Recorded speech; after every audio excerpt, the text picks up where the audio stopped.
अस्ति हामीले यहाँसम्म पढाएको थियौँ होइन। अब हामी के अरे यो प्रोजेक्ट म्यानेजमेन्ट अफिस भनेको के हो भनेर पढ्छौँ। प्रोजेक्ट म्यानेजमेन्ट अफिस भनेको चाहिँ हामी सर्ट फर्ममा पिएमओ भनेर भन्छौँ। यसलाई चाहिँ हामी के भन्छौँ भन्दा is group or a department within a business agency or enterprise that defines and maintains standard for project management within the organisation. जसले अर्गनाइजेसनभित्र प्रोजेक्ट म्यानेजमेन्टको काम गर्छ त्यसलाई हामी प्रोजेक्ट म्यानेजमेन्ट अफिस भनेर भन्छौँ। The PMO strives to standardise and introduce economies of repetition in the execution of the project. PMO चाहिँ किन आवश्यक छ त भन्दाखेरि एउटा अफिसभित्र एउटा प्रोजेक्ट म्यानेजमेन्ट अफिस भन्ने युनिट भयो भने त्यो युनिटले के गर्छ त भन्दा तपाईँले डिफ्रेन्ट प्रोजेक्टहरू गर्दाखेरि त्यसलाई त्यसलाई एउटै डिपार्टमेन्टले ह्यान्डल गर्यो भने चाहिँ इकोनोमिज अफ स्केल अथवा इकोनोमिज अफ रिपिटेसन भनेको चाहिँ रिपिट कुनै न प्रोजेक्ट एउटा पछि अर्को गर्नु पर्यो भने डिफ्रेन्ट प्रोजेक्टहरू गर्दाखेरि त्यसले के भन्छ एउटा बेनिफिट जस्तो अर्गनाइजेसनलाई दिन्छ भनेर भन्छ। किन बेनिफिट दिन्छ भन्दा तपाईँले जुन तपाईँको हामी एउटा वर्ड भन्छौँ अहिले एकछिनमा पढ्छौँ, ओपिए भनेर भन्छ, अर्गनाइजेसन प्रोसेस एसेट भनेर भन्छ। जसलाई अर्गनाइजेसन प्रोसेस एसेट भनेको चाहिँ के हो भने तपाईँले अर्गनाइजेसनमा कसरी काम गरिरहनु भएको छ भन्ने कुरा पनि तपाईँको एसेट हो भनेर भन्छ। जस्तो कुनै पनि अर्गनाइजेसन छ बिस्तारै डेभलप भएर म्याच्योर भएको अर्गनाइजेसन र नयाँ खोलेको अर्गनाइजेसनको बिचमा एकदम धेरै डिफ्रेन्स हुन्छ। के डिफ्रेन्स हुन्छ त भन्दा त्यो पैसा मात्र डिफ्रेन्स होइन, तर त्यसमा के हुन्छ भन्दा अर्गनाइजेसन कल्चर पनि डिफ्रेन्स हुन्छ, अर्गनाइजेसन ओपिए डिफ्रेन्स हुन्छ। कल्चर जसलाई हामी कल्चर पनि भन्न सक्छौँ। तर प्रोसेस एसेट भनेर भन्छ, प्रोसेस भनेको कसरी काम गरिरहेको थियो पहिला भन्ने कुरा चाहिँ एकदम धेरै इम्पोर्टेन्ट हुन्छ। जति धेरै काम गरेको अर्गनाइजेसन भयो त्यति धेरै म्याच्योर डिसिजनहरू गर्ने, म्याच्योर कामहरू गर्ने हुने भएकोले हामी के भन्छौँ त भन्दा अर्गनाइजेसन प्रोसेस एसेट चाहिँ एकदम धेरै इम्पोर्टेन्ट छ। र प्रोजेक्ट म्यानेजमेन्ट अफिस चाहिँ किन चाहिन्छ त भन्दा तपाईँले विभिन्न प्रोजेक्टहरू गर्नुहुन्छ, त्यो प्रोजेक्टहरू गर्दाखेरि अर्गनाइजेसन प्रोसेस एसेटलाई मेन्टेन गर्नका लागि हामीलाई प्रोजेक्ट म्यानेजमेन्ट अफिस चाहिन्छ भनेर भन्छ। PMO is established to create and maintain procedures and standard for the project management methodologies to be used throughout the performing organization। जुन अर्गनाइजेसन हो त्यसले चाहिँ कसरी काम गर्ने, कुन प्रोसिड्युर फलो गर्ने, कस्तो स्ट्यान्डर्ड मेन्टेन गर्ने भन्ने कुरा चाहिँ प्रोजेक्ट म्यानेजमेन्ट अफिसले गर्ने भएको हुनाले यो चाहिँ इम्पोर्टेन्ट छ भनेर भन्छ प्रोजेक्ट म्यानेजमेन्ट अफिस भनेको चाहिँ। The PMO is the source of documentation, guidance and metrics on the practice of the project management and execution। भनेको तपाईको के हो त भन्दाखेरि जति डकुमेन्टेसन हामीले अस्ति सुरुमा भनेको थिएँ, मैले तपाईलाई फर्स्ट सेकेन्ड क्लासतिर भनेको थिएँ, something that is not documented is something that is not done भनेर भन्छ प्रोजेक्ट म्यानेजमेन्टमा। तपाईँले जे गर्नुहुन्छ, जसरी गर्नुहुन्छ त्यो सबै कुरा डकुमेन्टेड हुनुपर्छ भनेर भन्छ। किनभने यो हाम्रो प्रोजेक्ट म्यानेजमेन्ट भनेको आफैमा एउटा नयाँ विधा हो, के भन्छ तपाईँको अर्गनाइजेसन म्यानेजमेन्टको एउटा नयाँ विधा भएको हुनाले तपाईँले जे गर्नुहुन्छ त्यो कुरालाई डकुमेन्ट गर्नु भएन भने भोलि फ्युचरमा तपाईँले त्यो प्रयोग गर्न सक्नुहुन्न, त्यो तपाईँको नलेज चाहिँ डेस्ट्रोय भएर जान्छ। र प्रोजेक्ट म्यानेजमेन्ट अफिसको एउटा महत्त्वपूर्ण काम के हो भने डकुमेन्टेसन गर्ने हो, गाइडेन्स गर्ने हो, डिफ्रेन्ट नलेजहरू डेभलप गर्ने हो, र त्यो नलेजलाई के गर्ने भन्दाखेरि प्रोजेक्टमा एक्जिक्युट गर्नलाई प्रयोग गर्ने। In some organization, this is known as the Program Management Office, sometimes abbreviated as PGMO to differentiate। अब यसलाई प्रोग्राम म्यानेजमेन्ट अफिसलाई पनि पिएमओ भन्ने हुन्छ, तर पिएमओ भन्यो भने फेरि प्रोजेक्ट म्यानेजमेन्ट अफिस र प्रोग्राम म्यानेजमेन्ट अफिसमा कन्फ्युज होला भनेर पिजिएमओ भनेर भन्छ, कहीँ भनेर भन्छ। प्रोग्राम म्यानेजमेन्ट अफिस भनेको के हो त भन्दा अस्ति हामीले प्रोग्राम म्यानेजमेन्ट भनेको के हो भनेर पढिसक्यौँ। डिफ्रेन्ट सेट अफ प्रोजेक्ट्सहरूलाई एकै ठाउँ म्यानेज गर्ने कामलाई हामी प्रोग्राम म्यानेजमेन्ट अथवा पोर्टफोलियो म्यानेजमेन्ट भनेर भन्छौँ। र पिजिएमओ भनेको के भन्दा त्यो जसरी प्रोजेक्ट म्यानेजमेन्ट अफिस हुन्छ त्यसै गरी प्रोग्राम म्यानेजमेन्ट अफिस पनि हुन्छ भनेर भन्छ। त्यो डिफ्रेन्स चाहिँ के हो त भन्दाखेरि relates to governing the management of several related projects भनेर भन्छ। भनेको पिजिएमओले डिफ्रेन्ट रिलेटेड प्रोजेक्ट्सहरूलाई एकै ठाउँमा म्यानेज गर्ने काम गर्छ। त्यसपछि प्रोजेक्ट म्यानेजमेन्टले चाहिँ के गर्छ भन्दा एउटा इन्डिभिजुअल प्रोजेक्टलाई मात्र म्यानेज गर्ने काम गर्छ। अन्त पोर्टफोलियो म्यानेजमेन्ट भनेको चाहिँ के भन्दा दुईवटा अल्टरनेटिभ प्रोजेक्ट्सहरूलाई पनि सँगै म्यानेज गर्यो भने त्यसलाई पोर्टफोलियो म्यानेजमेन्ट भनेर भन्छ, रिस्क मिनिमाइज गर्नका लागि। यो यतिसम्म बुझ्यो है? बुझिया छ? यस सर। अब प्रोजेक्ट म्यानेजमेन्ट अफिसले अघि हामी फेलियरको कुरा गऱ्यौँ, एउटा स्ट्याटिस्टिक्स हो यो, खासै यसमा त्यसै धेरै गर्नु पर्दैन। तर के भन्छ there are many reasons of such failure भनेर भन्छ होइन। त्यो फेलियर प्रोजेक्ट म्यानेजमेन्ट चाहिँ तपाईँको फेलियर हुने चान्सेस बढी हाई हुन्छ भनेर भन्छ। यो हामीले धेरैचोटि पढिसकेका छौँ, त्यही भएर मैले यहाँ धेरै स्ट्याटिस्टिक्समा गइनँ। तर त्यसको कारण चाहिँ के हो भन्दा inadequate project management implementation constitute 32% of the project failure, lack of communication constitute 20%। भनेको के हो भन्दा तपाईँको प्रोजेक्ट म्यानेजमेन्टको इम्प्लिमेन्टेसन गर्न जानेन भने पनि प्रोजेक्ट फेलियर हुन्छ। हुन्छ, ल्याक अफ कम्युनिकेसन भयो भने पनि फेलियर हुन्छ, स्कोपसँग मिलेन भने पनि फेलियर हुन्छ होइन। त्यसै गरी के डिफ्रेन्ट कारणहरू छन् प्रोजेक्ट फेलियर हुने र हामी प्रोजेक्ट फेलियर यसरी हुन्छ, यति धेरै प्रोजेक्टहरू फेलियर हुन्छ भनेर किन पढिरहेछौँ त भन्दा हाम्रो मुख्य उद्देश्य के हो भने तपाईँले कुनै पनि प्रोजेक्ट गर्दाखेरि प्रोजेक्ट फेलियर हुन दिनु भएन र नदिनलाई के भएर फेलियर हुँदो रहेछ भन्ने कुरा थाहा पायो भने तपाईँलाई भविष्यमा प्रोजेक्ट फेलियर नहुनका लागि के गर्नुपर्छ भन्ने कुरा सिकाउन सकिन्छ भनेर यो स्ट्याटिस्टिक्सहरू डिफ्रेन्ट मेथोडोलोजीहरूको कुरा गरिरहेको है। ल पिएमओ कस्तो कस्तो टाइपको हुन्छ त भन्दाखेरि एउटा एन्टरप्राइज पिएमओ, अर्को अर्गनाइजेसनल डिपार्टमेन्टल र स्पेसल प्रपोज पिएमओ भनेर तीनटा पिएमओ भनेको छ। त्यो भनेको कस्तो हो त भन्दाखेरि जस्तो के अरे एन्टरप्राइज भनेको के हो भन्दाखेरि तपाईँको एउटा कम्पनी छ, त्यो कम्पनीको जुन प्रोजेक्ट गर्ने भए पनि एउटै के भन्छ एउटै अफिसले हेर्छ भने त्यसलाई हामी एन्टरप्राइज पिएमओ भनेर भन्छौँ। भनेको अर्गनाइजेसनभित्र छ, अर्गनाइजेसनको काम गर्छ भने अर्गनाइजेसनको जस्तो खालको के भन्छ तपाईँको गोल छ त्यो गोललाई फुलफिल गर्नका लागि काम गर्छ भने त्यसलाई एन्टरप्राइज पिएमओ भनेर भन्छौँ।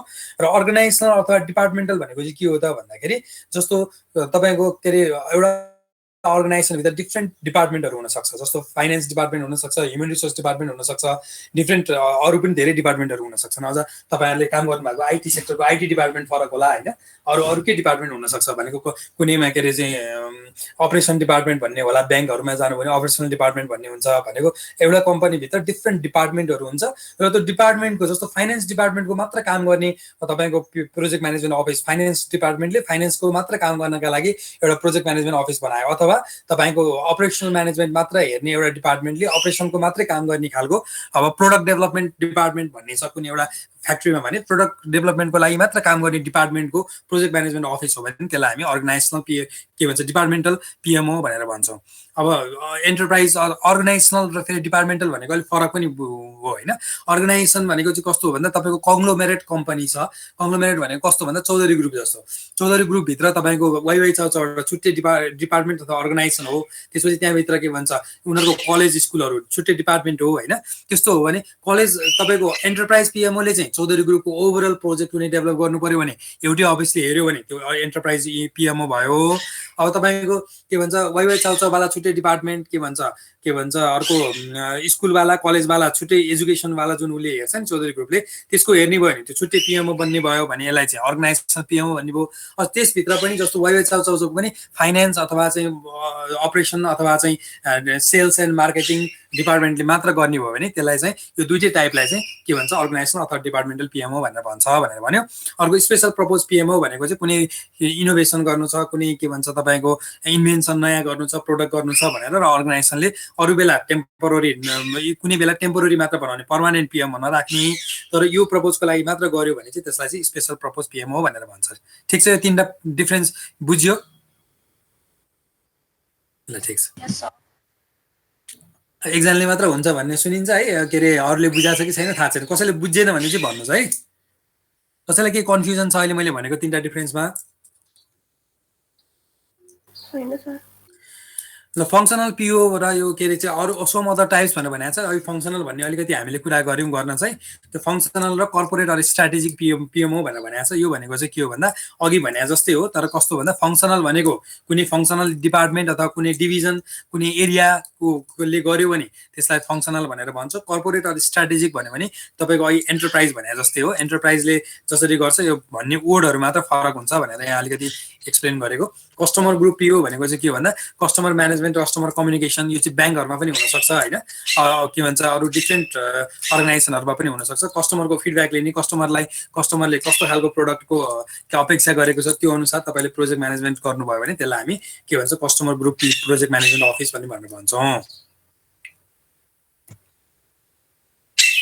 ल अब प्रोजेक्ट यो सबै अहिले हामीले जे कुराहरू पढिरहेछौँ यो कुरा पढिरहेको कुरा चाहिँ कसले जम्मा गर्छ अथवा कसले यसलाई स्ट्यान्डर्डाइज गर्छ, कसले एउटै चिज बनाउँछ भन्दा यो चाहिँ प्रोजेक्ट म्यानेजमेन्ट इन्स्टिट्युट भन्ने संस्था छ। प्रोजेक्ट म्यानेजमेन्ट इन्स्टिट्युटले के गर्छ त भन्दाखेरि project management institute program management office community of practice COP views the PMO as a strategic driver for organisational excellence and seek to enhance the practice of execution management organisation governance and strategic change leadership भनेर भन्छ। यो भनेको के हो त भन्दा हाम्रो अहिले जति पनि हामीले नलेजहरू एकै ठाउँमा ल्याएका छौँ हाम्रो अर्गनाइजेसनको कुनै पनि गोल एचिभ गर्नका लागि अरू त्यसलाई चाहिँ के भन्छ स्ट्राटेजिक दिनेदेखि स्ट्राटेजिक कस्तो स्ट्राटेजीले अगाडि बढ्नुपर्छ भन्ने स्ट्राटेजिक ड्राइभरको काम गर्नेदेखि लिएर त्यो अर्गनाइजेसनलाई राम्रो बनाउनका लागि प्रोजेक्ट म्यानेजमेन्टको कति इम्पोर्टेन्स छ, प्रोजेक्ट म्यानेजमेन्ट अफिसलाई कति बलियो बनाउनुपर्छ भन्ने कुराको लागि चाहिँ PMI ले रोल प्ले गर्छ भनेर भन्छ।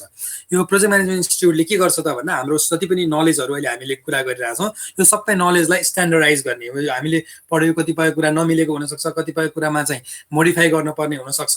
जसरी हाम्रो के भन्छ हाम्रो अरू एकाडेमिक बुकहरूमा लेखेको कुराहरूलाई कसै न कसैले भेरिफाई गरे हुन्छ नि, त्यसैगरी यो PMI ले चाहिँ त्यो नलेजहरूलाई एकै ठाउँमा ल्याउने र त्यो नलेजहरूलाई यो चाहिँ कसरी डेभलप भएको हो भन्ने कुरा पहिला तपाईँहरूले बुझ्नुपर्छ। प्रोजेक्ट म्यानेजमेन्ट चाहिँ कसरी डेभलप भएको भन्दा म्यानेजमेन्टबाट एउटा छुट्टै विधा कसरी बन्यो त भन्दाखेरि प्रोजेक्ट म्यानेजमेन्टको लागि चाहिँ तपाईँलाई छुट्टै खालको स्किल्सहरू चाहिने भयो। हाम्रो जुन जनरल म्यानेजमेन्ट अथवा हामीले भन्छौँ हामीले डे टु डे गरिरहेको अपरेसनल म्यानेजमेन्ट छ त्यो अपरेसनल म्यानेजमेन्टले प्रोजेक्ट म्यानेजमेन्ट गर्नलाई नमिल्दो रहेछ। किन नमिल्दो रहेछ भन्दा अपरेसनल म्यानेजमेन्टले के हेर्छ भन्दा तपाईँको गोललाई हेर्दैन, प्रोसेस ओरिएन्टेड हुन्छ र प्रोसेस ओरिएन्टेड मात्र हुँदाखेरि के हुन्छ भन्दा तपाईँले जुन गोलको लागि काम गर्नुभएको हामीले भनेको जुन टाइम छ, जुन क्वालिटी छ र जुन के भन्छ तपाईँको रिसोर्स छ यो कुरा चाहिँ हामीले के गर्न सक्दैन रहेछौँ भन्दा गोल चाहिँ त्यो त्यो त्यो त्यसको दायरामा गएर मिट गर्न नसकिँदो रहेछ अपरेसनल म्यानेजमेन्टमा डे टु डे गर्ने काममा चाहिँ। त्यही भएर हामीलाई के गर्नु पर्यो त भन्दाखेरि हामीलाई त्यो तिनटै कुराको ब्यालेन्स पनि गरेर तपाईँले के पनि एचिभ गर्नु पर्यो भने गोल पनि एचिभ गर्नु पर्यो।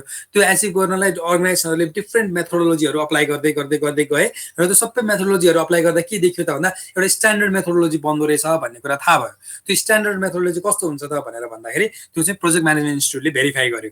त्यो त्यो एउटै खालको बनायो भने बल्ल सबैले गर्न सकिने रहेछ भन्ने कुरा भएपछि के भयो त भन्दा प्रोजेक्ट म्यानेजमेन्ट इन्स्टिट्युट भन्ने एउटा इस्टाब्लिस भयो जसले चाहिँ हाम्रो नलेजलाई के गर्छ भन्दा भेरिफाई गर्छ भनेर भन्छ।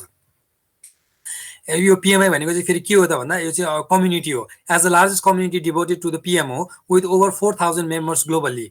यो अहिले बढिसकेको छ 4000 तपाईँहरूको त्यो म्यानुअलमा भाग भएर 4000 लेखेको होइन। अब योभन्दा बढी कति धेरै एन्टरप्राइजहरू अहिले कनेक्टेड भइसके।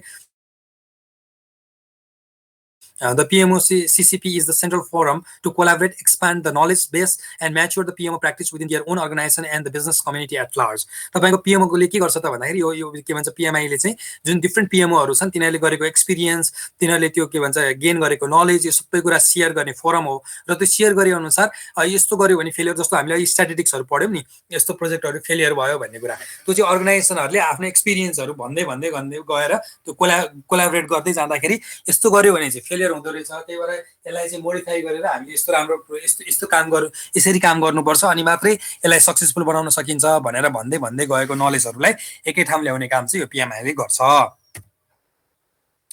अब फङ्सन्सहरू के हो त PMO को भन्दाखेरि यसको चाहिँ एउटा standardisation estimating planning scheduling control reporting हैन भनेको यस्तै हामीले जे कुराहरू पढाएको छौँ इस्टिमेट कसरी गर्ने इस्टिमेट गर्ने तरिका पनि तपाईँको के भन्छ संसारभरि एउटै होस् भनेर त्यसलाई स्ट्यान्डर्ड बनाउने प्लानिङ गर्ने तरिका पनि एउटै होस् भनेर अस्ति मैले तपाईँलाई एउटा वर्ड भनेको थिएँ WBS भनेर भनेको थिएँ। कसैले याद छ WBS भनेको के हो भनेर?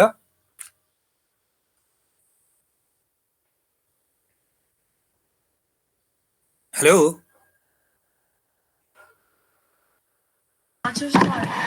WBS भनेको के हो भन्नु त मैले कपीमा लेख्नुस् पनि भनेको तपाईहरुले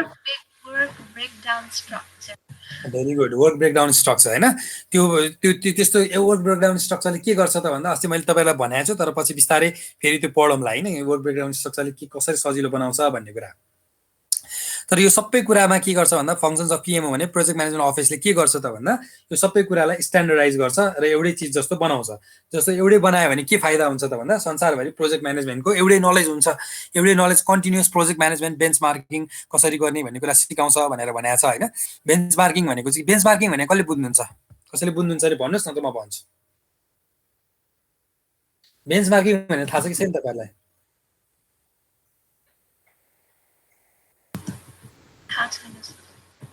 बेन्चमार्किङ भनेको चाहिँ यो जस्तो स्ट्यान्डर्ड बनाउँदाखेरि बेन्चमार्किङ भनेको चाहिँ के हो नि तपाईं बेन्च भनेर त बुझ्नुहुन्छ नि बेन्च भनेको त हामी बस्ने बेन्च हो नि, कलेजमा जाँदाखेरि बस्छौँ नि बेन्च होइन, त्यो बेन्चभन्दा तल जान मिल्दैन नि। त बेन्चमा बसेपछि बेन्चबाट तल त तपाईँ जानुहुन्न। भनेपछि बेन्च मार्किङ भन्ने वर्ड तपाईँले फेरि यसरी चाहिँ नबुझ्नु, सम्झिन सजिलो हुन्छ भनेको होइन। त्यो बेन्चभन्दा तल बस्न मिल्दैन नि त, बेन्चमा बसेपछि त्यहाँबाट तल झरिँदैन। भनेपछि बेन्च मार्किङ भनेको चाहिँ के भने तपाईँले कुनै पनि कुराको स्ट्यान्डर्ड योभन्दा तल स्ट्यान्डर्ड जानु हुँदैन भनेर भन्यो नि, त्यसलाई बेन्च मार्किङ भनेर भन्छौँ है हामी। त्यो चाहिँ अरू के छ भन्दा डेभलपिङ प्रोजेक्ट म्यानेजमेन्ट टेम्प्लेटहरू बनाउने, तपाईँको के अरे चार्टर कस्तो हुन्छ, त्यसपछि यो डब्लुबिएस भनेको कस्तो हुन्छ, त्यसपछि तपाईँले यो के भन्छ क्रिटिकल पाथमेट हो, सिपिएम भनेको के हो, पर्ड भनेको के हो भन्ने कुराहरू टेम्प्लेटहरू यसरी काम गऱ्यो भने सजिलो हुन्छ भनेर टेम्प्लेटहरू बनाइदिने। र त्यही टेम्प्लेटको जस्तो ग्यान्ट चार्ट भनेको हामी टाइमलाई ग्यान्ट चार्टमा राख्छौँ होइन। ग्यान्ट चार्ट भनेको के हो भनेर भनिदियो भने तपाईँलाई के सजिलो हुने भयो भने ग्यान्ट चार्ट बनाउनलाई सजिलो हुने भयो। भनेपछि यस्तो कुराहरू चाहिँ कसले गर्छ त भन्दा प्रोजेक्ट म्यानेजमेन्ट अफिसले गर्छ।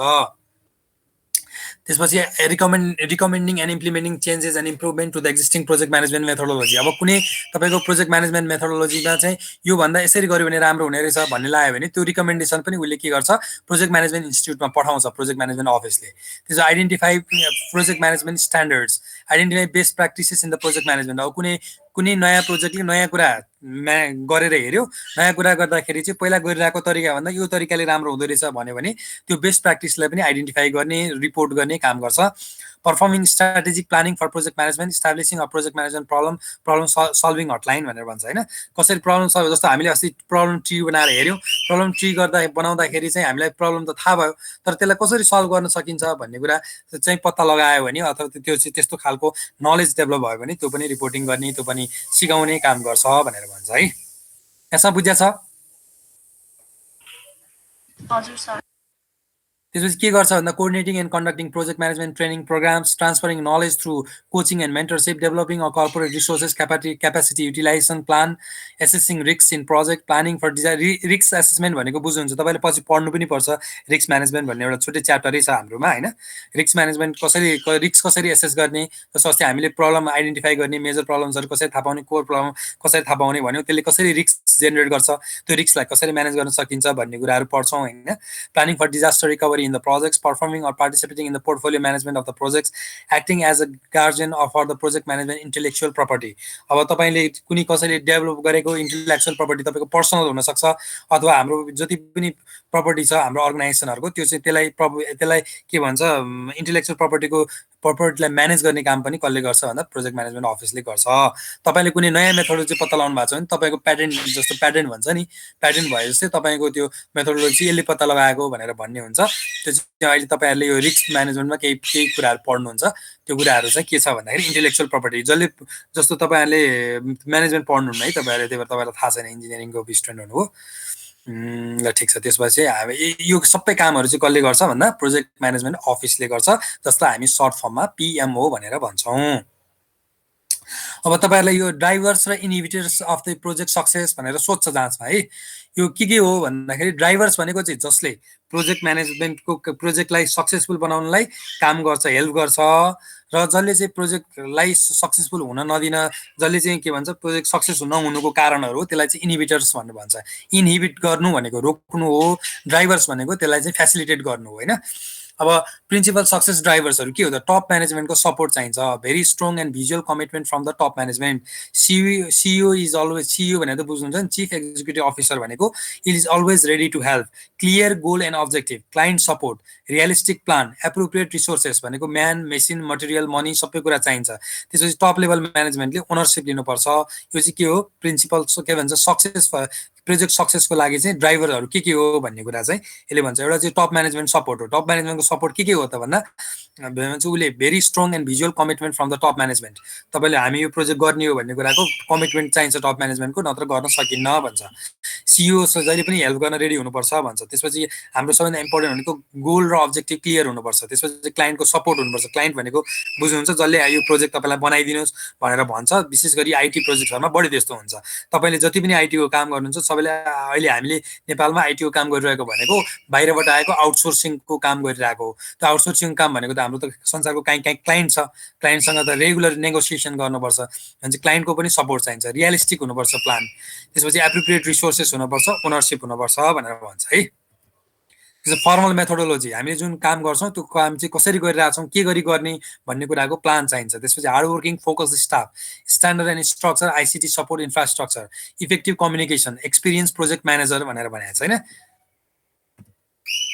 त्यो चाहिँ अब इनिभिटर्स भनेको चाहिँ जसले प्रोजेक्टलाई के भन्छ रोक्छ अथवा प्रोजेक्टलाई सक्सेसफुल हुन दिँदैन। त्यो चाहिँ के हो त भन्दाखेरि एउटा पोर कम्युनिकेसन हो, ल्याक अफ लिडरसिप हो, अनक्लियर एक्सपेक्टेसन्स हो, त्यसपछि पोर अपफ्रन्ट प्लानिङ हो। अपफ्रन्ट प्लानिङ भनेको सुरुमा तपाईँले जुन प्लानिङ गर्नुहुन्छ भनेर हामीले प्रोजेक्टमा पढाएको छौँ, प्रोजेक्ट इनिसिएट हुने बेला इनिसिएट भएपछि त्यसलाई कसरी गर्ने, कसरी इम्प्लिमेन्ट गर्ने भन्ने प्लान गर्छौँ। त्यो प्लानिङ चाहिँ पोर भयो भने मैले तपाईँलाई एउटा स्टेटमेन्ट पनि भनेको थिएँ, if you fail to plan you plan to fail भनेर भनेको थिएँ होइन, लेख्नु भएको थियो नि त्यो कपीमा होइन।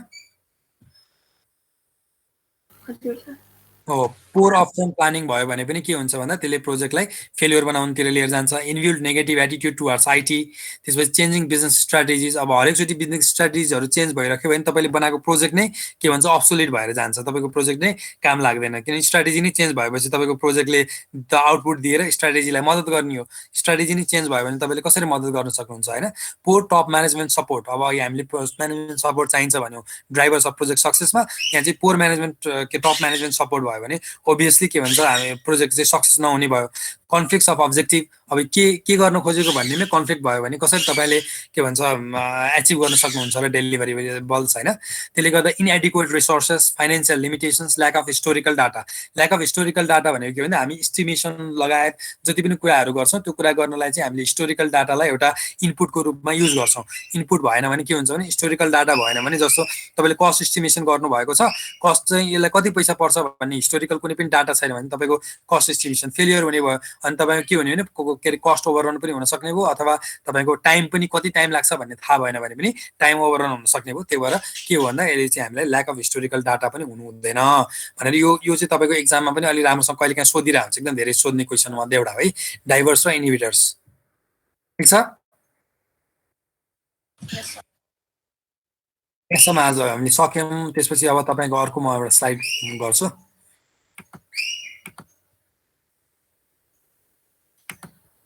प्रोजेक्ट म्यानेजमेन्ट प्रोसेस ग्रुप भनेर भन्छ। यो प्रोसेस ग्रुप भनेको चाहिँ के हो त भन्दा अस्ति हामीले जुन पिएमआई फ्रेमवर्क पढाएको छौँ यही पिएमआई फ्रेमवर्कमा भएको कुरालाई हामी के भन्छौँ त भन्दाखेरि यो प्रोजेक्ट म्यानेजमेन्ट प्रोसेस ग्रुप भन्छ। प्रोसेस ग्रुप भनेको चाहिँ के हो भन्दा अस्ति हामीले जुन 5वटा पढाएको थियौँ, 5वटा पनि नभन्नु, त्यसलाई 4वटा अथवा 5वटा जतिवटा भन्यो भने चाहिँ इनिसिएसन, प्लानिङ, त्यसपछि एक्जिक्युसन, मोनिटरिङ एन्ड कन्ट्रोल, त्यसपछि क्लोजिङ। यो 5वटालाई 5वटा भने पनि भयो, 4वटा भने पनि भयो होइन। के अरे कहिलेकाहीँ मोनिटरिङ एन्ड कन्ट्रोल र एक्जिक्युसनलाई एकै ठाउँ राखेर 4वटा हुन्छ, कहिलेकाहीँ चाहिँ मोनिटरिङ एक्जिक्युसनलाई छुट्यायो भने के भन्छ एक्जिक्युसन र मोनिटरिङ एन्ड कन्ट्रोललाई छुट्यायो भने चाहिँ के हुन्छ त भन्दा त्यो चाहिँ के भन्छ 5वटा हुन्छ।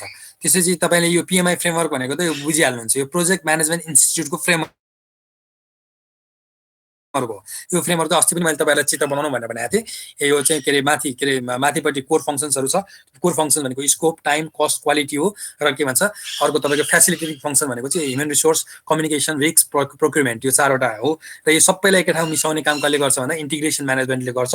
टुल्स र टेक्निक्सको युज गरेर हामी स्टेक होल्डरको निड एक्सपेक्टेसनलाई मिट गर्छौँ, जसले चाहिँ प्रोजेक्टलाई सक्सेसफुल बनाउँछ भनेर पिएमआईले यो प्रोजेक्ट म्यानेजमेन्ट इन्स्टिट्युटले यो फ्रेमवर्क बनाएको छ। यो फ्रेमवर्क तपाईँको एक्जामको सबैभन्दा इम्पोर्टेन्ट कुरा हो, सबैभन्दा इम्पोर्टेन्ट क्वेसन हो। यसलाई तपाईँले मैले अहिले जसरी भने त्यसै गरी व्याख्या गर्नुपर्छ जाँचमा लेख्दाखेरि है। ठिक छ।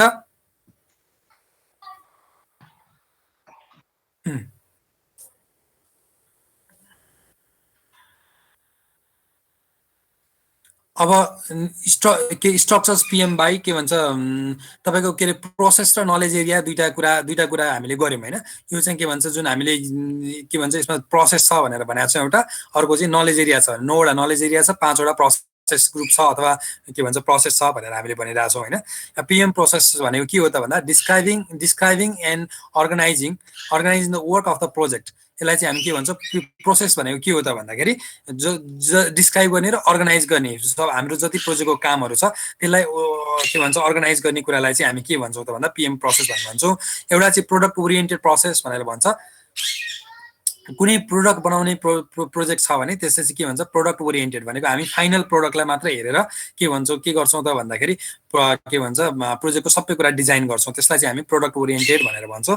र अर्को चाहिँ प्रोसेस ओरिएन्टेड भनेर भन्छौँ। प्रोसेस ओरिएन्टेड भनेको चाहिँ के हो त भन्दाखेरि तपाईँले प्रोसेस सर्टेन प्रोसेस त्यसलाई फुलफिल जस्तो सर्भिस सेक्टर अस्ति पनि मैले भनेको थिएँ कुरा सर्भिस सेक्टरको प्रोजेक्ट छ भने त्यसलाई हामी प्रोसेस ओरिएन्टेड बनाउँछौँ होइन तपाईको के भन्छ गुड्स एन्ड अथवा के भन्छ उसको के भन्छ सर्भिस सेक्टर नभइकन तपाईको म्यानुफ्याक्चरिङ सेक्टरको छ भने चाहिँ त्यसलाई हामी के भन्छौँ त भन्दा प्रोडक्ट ओरिएन्टेड भनेर भन्छौँ यसको एक्जाम्पल पनि मैले दिइरा हुन्थेँ तपाईहरुलाई याद छ भने रियल जुस बनाउनु पर्यो भने प्रोडक्ट ओरिएन्टेड भयो तपाईको के रे नागरिकता कसरी दिने भन्ने कुरामा तपाईले प्रोजेक्ट बनाउनु भयो भने चाहिँ त्यो त सबैभन्दा पहिला के भन्छ त्यसलाई मोडिफाई गर्न खोज्नु अथवा कुनै होटलले हाम्रो कस्टमरलाई कसरी सर्भिस दिने भन्ने कुरालाई रिइन्जिनियरिङ गर्छौँ हाम्रो प्रोसेसलाई भनेर भन्यो भने त्यो चाहिँ प्रोसेस ओरिएन्टेड हुन्छ यो बुझ्नुभयो तपाईहरुले प्रोसेस ओरिएन्टेड प्रोडक्ट ओरिएन्टेड भनेर बुझ्नुभयो हेलो हजुर सर बुझे प्रोडक्ट ओरिएन्टेड हजुर सबैले बुझ्या हो तपाईहरु दुई जनाले मात्र बोल्नुहुन्छ अहिले बुझिरहेछ छैन दुई जना मात्रै हो कि के पनि थाहा हुँदैन बुझे सर बुझे ठीक छ बुझ्नु भएको छ भने त राम्रो भयो अब प्रोसेस भनेको चाहिँ के हो त भनेर भन्छ हैन according to PMI a series of actions bring about a result हामीले के भन्छ डिफरेन्ट एक्सन्सहरु जसले रिजल्ट लिएर आउँछ त्यसलाई प्रोसेस भन्छौं भनेर भन्छ पीएमआई ले पीएमआई भनेको प्रोजेक्ट म्यानेजमेन्ट इन्स्टिट्युट हो है प्रोजेक्ट म्यानेजमेन्ट इन्स्टिट्युटले के गर्छ भनेर अघि मैले भनिसके तपाईहरुलाई the set of activities required to achieve an output project management handbook भनेर भन्छ भनेको यो प्रोसेसको डिफरेन्ट ठाउँबाट डेफिनेसन्सहरु लिएर आएर एकै ठाउँमा राखेको हो यो केही पनि गरे हैन तपाईहरुको म्यानुअलमा सबै कुरा राखिदिएको छ त्यही भएर यो सबै कुरा मैले यहाँ के भन्छ स्लाइडमा पनि राख्नुपर्छ भनेर राखिदिएको है a series of action changes or functions bringing about a result यो चाहिँ different definitions or set of activities perform by the given purpose so यो चाहिँ software acquisition capability maturity model अनुसार यो डेफिनेसन भनेर भन्छ a set of practically order steps intend to reach a goal in software engineering the goal is to build a software product or to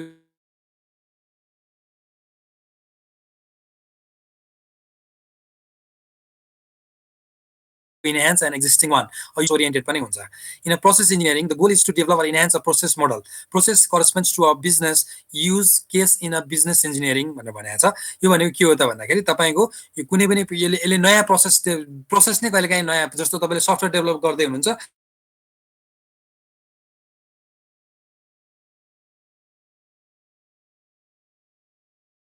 software developing भन्छ तपाईले अहिले एउटा तरिकाले गरिरहनु भएको छ त्यसलाई चाहिँ फेर्न पर्यो नयाँ तरिकाले गर्ने अब हामी यो प्रोडक्ट डेभलप गर्दा अथवा के भन्छ तपाईको गर्दाखेरि सफ्टवेयर डेभलप गर्दा भन्यो भने त्यसलाई हामी रिइन्जिनियरिङ पनि भनेर भन्छौं प्रोसेस इन्जिनियरिङ अर रिइन्जिनियरिङ भनेर भन्छ है त प्रोसेस ग्रुपहरुलाई चाहिँ के प्रोसेस ग्रुप क्यारेक्टरिस्टिक्स के हुन्छ भनेर सोध्यो भने त्यो चाहिँ linked by the results they produce overlap through each phase of the project cross phase crossing process of one phase may provide input for the process in the later phase यो भनेको के हो भनेर अहिले म यहाँ तपाईहरुलाई अलि पछि देखाउँला है they accelerate process they prevent problems they make important actions visible and measurable they include a process for changing or eliminating the process people impacted by them are in favor of them भनेर भनेको छ है अब यो चाहिँ भन्नु है every organization has its own variations of what documentations are required to initiate a project it's important to identify the project need stakeholder and main goals यसले के भनेको भन्दाखेरि हाम्रो जुन प्रोसेस ग्रुपहरु भनेर हामीले भनेका छौं अघि तपाईलाई भने इनिसिएसन त्यसपछि के भन्छ के रे प्लानिङ त्यसपछि एक्जिक्युसन त्यसपछि मोनिटरिङ एन्ड कन्ट्रोल त्यसपछि अन्तिममा हामीले क्लोजिङ अथवा टर्मिनेटिङ भनेर भन्छौं यो सबै कुरालाई चाहिँ के गर्छ त भन्दाखेरि यो सबै कुरा चाहिँ एउटा चीजले एउटा प्रोसेस ग्रुपले गरेको कुराको आउटपुट चाहिँ अर्को प्रोसेस ग्रुपको लागि इनपुट पनि हुन सक्छ भनेर भनेको छ त्यो भनेको कस्तो हो त भन्दाखेरि इनिसिएटिङ भनेको के हो भन्दा तपाईले अब हामी यो प्रोजेक्ट गर्ने भन्नुभयो हैन त्यो इनिसिएटिङ गर्ने कुरा जुन छ त्यसले चाहिँ हामीलाई के दिन्छ त भन्दा प्लानिङ गर्नलाई केही कुराहरु र मटेरियल्स जस्तो दिन्छ प्लानिङ गर्नलाई हामीले जुन इनिसिएट गरिसकेपछि अब हामीले प्लान गर्नु पर्यो त्यो प्लान गर्नलाई इनपुट कसले दिन्छ भन्दाखेरि त्यसले इनपुट दिन्छ त्यसको एउटा एक्जाम्पल चाहिँ के भन्दा यो प्रोजेक्ट चार्टर त्यसको एउटा एक्जाम्पल हो अब प्रोजेक्ट चार्टर भनेको के हो त भन्दाखेरि प्रोजेक्ट चार्टर चाहिँ हामीले के गर्छौं त भन्दा सबैभन्दा पहिला तपाईले प्रोजेक्ट गर्ने भनिसकेपछि यो प्रोजेक्ट चार्टर बनाउँछौं यो प्रोजेक्ट चार्टरमा के हुन्छ त भन्दाखेरि सबै यहाँ तपाईले यसमा देखिरहनु भएको होला हैन देख्नु भएको छ नि हैन यो प्रोजेक्ट चार्टर चाहिँ हाम्रो सबैभन्दा इम्पोर्टेन्ट एउटा डकुमेन्टेसन हो डकुमेन्टेसनको एउटा के भन्छ हामीले जुन डकुमेन्टेसन भनेर भनिरहेका छौं त्यो डकुमेन्टेसनको एउटा इम्पोर्टेन्ट पार्ट हो यसमा चाहिँ के हुन्छ त भन्दाखेरि सबैभन्दा पहिला यहाँ हामीले तपाईले हेर्नुभयो भने प्रोजेक्टको टाइटल छ त्यसपछि प्रोजेक्ट कहिले सुरु भएको कहिले सकिन्छ भन्ने कुरा हुन्छ। त्यसपछि बजेट इन्फर्मेसन कति पैसाकोले यो प्रोजेक्ट बनिरहेछ भनेर भन्छ। त्यसपछि कसले यो प्रोजेक्ट जिम्मा लिएको, प्रोजेक्ट म्यानेजर को हो त, प्रोजेक्टको अब्जेक्टिभ के हो, त्यसपछि यो एप्रोच भनेको कसरी हामी काम गर्छौँ भन्ने कुरा यो प्रोजेक्ट चार्टरमा हुन्छ। प्रोजेक्ट चार्टरको अरू पनि यहाँ छ होइन। जस्तो प्रोजेक्ट चार्टरमा अर्को के कुरा पनि हुन्छ भन्दा रोल्स एन्ड रेस्पोन्सिबिलिटिज हुन्छ। रोल्स एन्ड रेस्पोन्सिबिलिटिज भनेको के हो त भन्दा को मान्छेले के गर्ने, उसको पोजिसन के हो, त्यसपछि उसलाई के अरे चाहिँ के उसले के काम गर्नुपर्ने हो भनेर हुन्छ होइन त। त्यसपछि यो यसले के गर्छ त भन्दा तपाईँलाई क्ल्यारिटी दिन्छ। यसले के दियो त भन्दाखेरि पहिला प्रोजेक्टको टाइटल दियो। जस्तो हामी मेलम्ची खानेपानी आयोजना भनेर एक्जाम्पल लियौँ भने मेलम्ची खानेपानी आयोजना कहिले सुरु हुने, कहिलेबाट कहिलेसम्म सक्ने हाम्रो टार्गेट हो, कति पैसा हाम्रो छ, त्यसपछि यो यसलाई कसले म्यानेज गरिरहेछ, त्यसपछि यसको अब्जेक्टिभ के हो भनेपछि अब्जेक्टिभ पनि यहीँ क्लियर भयो। यो चाहिँ के हुन्छ भन्दा तपाईँले कुनै नि प्रोजेक्ट गर्दाखेरि प्रोजेक्ट चार्टर चाहिँ तपाईँले भित्तामा टार्नुहुन्छ। प्रोजेक्ट चार्टर टाँसिसकेपछि के हुन्छ भन्दा सबै टिम मेम्बरसँग यसले वेल कम्युनिकेट गर्छ, किनभने तपाईँलाई चाहिने जति सबै इन्फर्मेसनहरू यसमा छ। त्यसपछि रोल्स एन्ड रेस्पोन्सिबिलिटिज, त्यसपछि कमेन्ट्स होइन।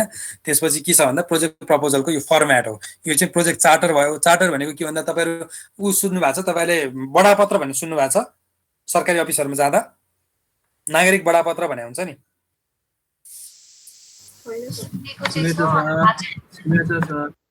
नागरिक बडापत्रले के गर्छ भन्दा यो जस्तो के अरे तपाईँ अफिसहरू जानुहुन्छ, अफिस जाँदाखेरि यो अफिसमा कुन कुन काम हुन्छ र कुन काम कति दिनभित्र हुन्छ, कसले गर्छ भनेर लेख्या हुन्छ। त्यो लेखेपछि के हुन्छ भने तपाईँले कुनै निवेदन दिनुभयो भने जस्तो तपाईँलाई 10 दिनभित्र गरिसक्नुपर्ने हुन्छ भनेर लेख्दै हुन्छ क्या त्यसमा। जस्तो तपाईँले एउटा निवेदन हाल्नुभयो, सरकारी अफिसमा काम भएन, 15 दिन लगायो भने तपाईँले के गर्न पाउनुहुन्छ भने त्यहाँ हेरेर 10 दिनमा हुनुपर्ने छ मेरो काम, किन तपाईँले 15 दिन लगाउनु भयो भनेर तपाईँले क्वेसन गर्न पाउनुहुन्छ। त्यो क्वेसन गर्यो भने के हुन्छ त भन्दा उसले आन्सर दिन पर्यो। आन्सर दिएपछि उसलाई प्रेसर फिल भयो र उसले के गर्छ भन्दा काम गर्छ। त्यसले गर्दाखेरि के हुन्छ यो यसलाई चाहिँ चार्टर भनेको चाहिँ हाम्रो पनि त्यस्तै हो। प्रोजेक्ट चार्टर भनेको प्रोजेक्टको बडापत्र हो है। चार्टर भनेको त्यहाँ पनि त्यसलाई के भन्छ सिभिल चार्टरै भनेर भन्छ होइन। त्यो त्यस्तै खालको यो चाहिँ के हो भन्दा प्रोजेक्ट चार्टर हो। तपाईँले यो सडकहरू बनाउँदा देख्नु भएको छ, सडकको साइडमा चाहिँ के अरे एउटा त्यो के भन्छ ठेकेदारले टाँसेको हुन्छ नि, हेर्नु भएको छ, कसैलाई याद छ? तपाईँले कुनै पनि आयोजना बनाउँदाखेरि, कुनै आयोजना भनेको प्रोजेक्ट हो है, कुनै पनि आयोजना बनाउँदाखेरि सडक होस्, हाइड्रो पावर होस्, जे होस्, तपाईँले त्यो प्रोजेक्टको यो स्याम्पल जुन प्रोजेक्ट स्याम्पल चार्टर छ, यो चार्टर भनेको यो बडापत्र हो। यसलाई चाहिँ के गर्नुपर्छ भन्दा मान्छेले देख्ने ठाउँमा राख्नुपर्छ र यो अफिसभित्र पनि तपाईँले राख्नुपर्छ। यसले के गर्छ त भन्दाखेरि हाम्रो टिमको सबै मान्छेलाई हामी के गरिरहेछौँ, हाम्रो काम के हो भन्ने कुरा थाहा दिन्छ। तर यो तपाईँ सबै चाहिँ तपाईँले फेरि पब्लिकली चाहिँ गर्नु पर्दैन। पब्लिक चाहिँ यो फर्स्ट पेज मात्र गरे हुन्छ। सेकेन्ड चाहिँ जुन यो रोल्स एन्ड रेस्पोन्सिबिलिटिज कुरा छ यो चाहिँ तपाईँले इम्पोर्टेन्ट छ भने पब्लिक गरे भयो। पब्लिकसँग कनेक्टेड छ, पब्लिकलाई इम्पोर्टेन्ट छ भने तपाईँको स्टेक होल्डर अनुसार, स्टेक होल्डर भनेको बुझ्नुहुन्छ? स्टेक होल्डर भनेको के हो भन्नुहोस् त कसैले?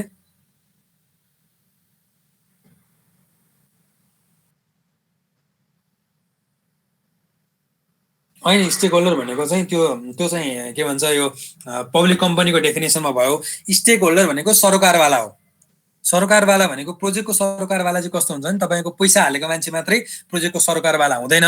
त्यो प्रोजेक्टको आउटपुटले इम्प्याक्ट गर्ने सबैजना प्रोजेक्टको सरोकारवाला हुन्छ, जसलाई हामी स्टेक होल्डर भनेर भन्छौँ। स्टेक होल्डर भनेको कस्तो हो त भन्दाखेरि जस्तो मैले एउटा हाइड्रो पावर बनाउन लागेँ, हाइड्रो पावर बनाउन लाग्यो भने को स्टेक होल्डर हुन्छ त भन्दा जसले हाइड्रो पावरमा पैसा हालेको छ त्यो मान्छे स्टेक होल्डर भयो। किन भयो भन्दा उसको त पैसा परेछ।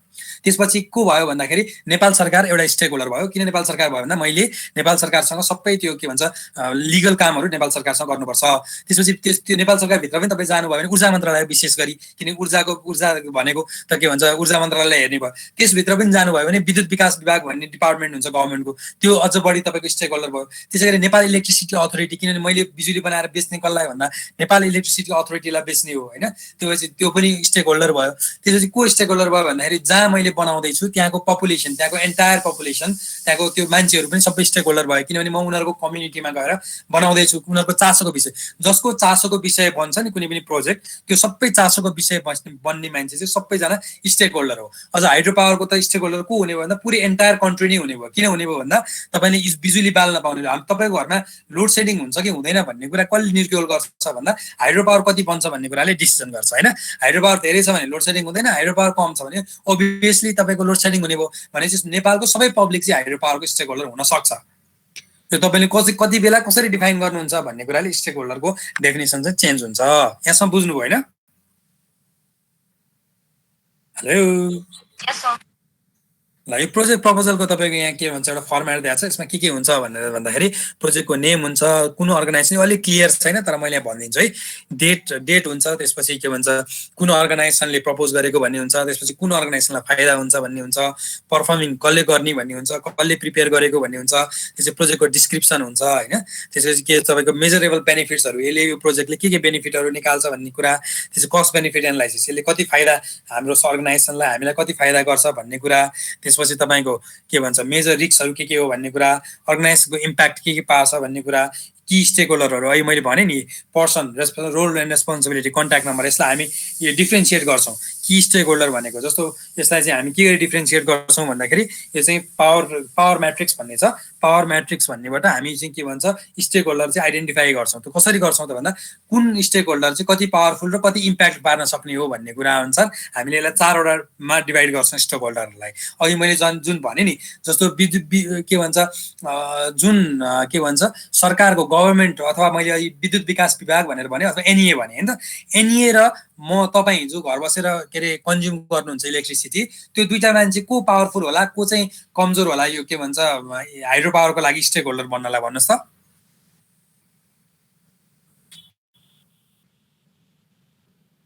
एनइए ओभियसली पावरफुल हो। हामी जो कस्टमरको कुरा गरिरहेछौँ नि, हामी भनेको तपाईँ म जस्तो कस्टमरहरू नि हाइड्रो पावरको हो। हाम्रो लागि चाहिँ के हो भने हाइड्रो पावर के भन्छ तपाईँको घरमा बिजुली बल्ने नबल्नेसँग मात्रै सम्बन्धित छ होइन। हुन त पैसा हामीले तिर्ने हो, तर पनि के हो भने बिजुली आयो भने हामी बाल्न पाउँछौँ, आएन भने बाल्न पाउँदैनौँ होइन। तर एनइए चाहिँ के हो भन्दा उनीहरूको मोर पावरफुल स्टेक होल्डर किन हो भन्दा एनइएले बिजुली किन्दैन भने त जति हाइड्रो पावर बनायो भने तिनीहरू डुब्ने भए। भनेपछि हुन त हामीले पनि बालेन भने, तर हामी त फोर्स कन्ज्युमर हो नि, किनभने हामी त बत्ती चाहिएकै छ होइन। ओभियसली मार्केट छ त्यहाँ होइन। भनेपछि हामीले चाहिँ पैसा तिर्ने नतिर्ने भन्ने कुरा, बिजुली आए हामी बाल्ने, नआए हामी 18 घन्टा लोड सेडिङमा पनि बस्छ कि हो। तपाईँले अहिले थाहा पाउनु होला, स्कुल पढ्दैन हुन्थ्यो होला तपाईँहरू 18 घन्टा 16 घन्टा लोड सेडिङ हुँदा होइन। थाहा छ है। नेपालमा कुनै बेला 18 घन्टा पनि लोड सेडिङ हुन्थ्यो। हामी अझ बी पढ्दाखेरि चाहिँ के अरे 18 घन्टा 20 घन्टा लोड सेडिङ हुन्थ्यो। त्यस्तो सिचुएसन किन भयो त भन्दाखेरि हामी चाहिँ अलिक पावर कम भएको स्टेक होल्डर हो। हुन त हामीले पनि के अरे अब बत्ती बाल्दैनौँ भन्यो भने चाहिँ हामी पावरफुल स्टेक होल्डर भयौँ भनेको तपाईँको रोल अनुसार तपाईँ कस्तो स्टेक होल्डर हो भन्ने कुरा चाहिँ डिफ्रेन्ट डेफिनेसन हुन्छ। जस्तो अघि उहाँ एकजनाले भन्दै हुनुहुन्थ्यो नि पैसा हाल्ने मान्छे स्टेक होल्डर हो भनेर। स्टेक होल्डर भनेको पैसा हाल्ने मान्छे पनि हो, तर पैसा हाल्ने मान्छे चाहिँ मोर पावरफुल स्टेक होल्डर हो, किनभने उसले पैसा हाल्ने भने त प्रोजेक्टै बन्दैन। भनेपछि तपाईँले यो चाहिँ के हुन्छ भन्दा उसको रोल रेस्पोन्सिबिलिटिज पावर र इम्प्याक्ट अनुसार उसले कति इम्प्याक्ट पार्न सक्छ, कति पावरफुल छ भन्ने कुरा अनुसार हामीले स्टेक होल्डरलाई क्लासिफाई गर्छौँ। र यो कुरा चाहिँ केमा आउँछ भन्दा प्रोजेक्ट प्रपोजलमा यो सबै कुरा आउँछ। यो प्रोजेक्ट प्रपोजलको फर्मेट यस्तै हुनुपर्छ भन्ने छैन, यो चाहिँ 1 पेजर फर्मेट बनाएको हो, तर यो सबै इन्फर्मेसन चाहिँ प्रोजेक्ट प्रपोजलमा आउनुपर्छ। यो चाहिँ के हो त भन्दा हाम्रो इनिसिएसन फेजको इनपुटहरू हो।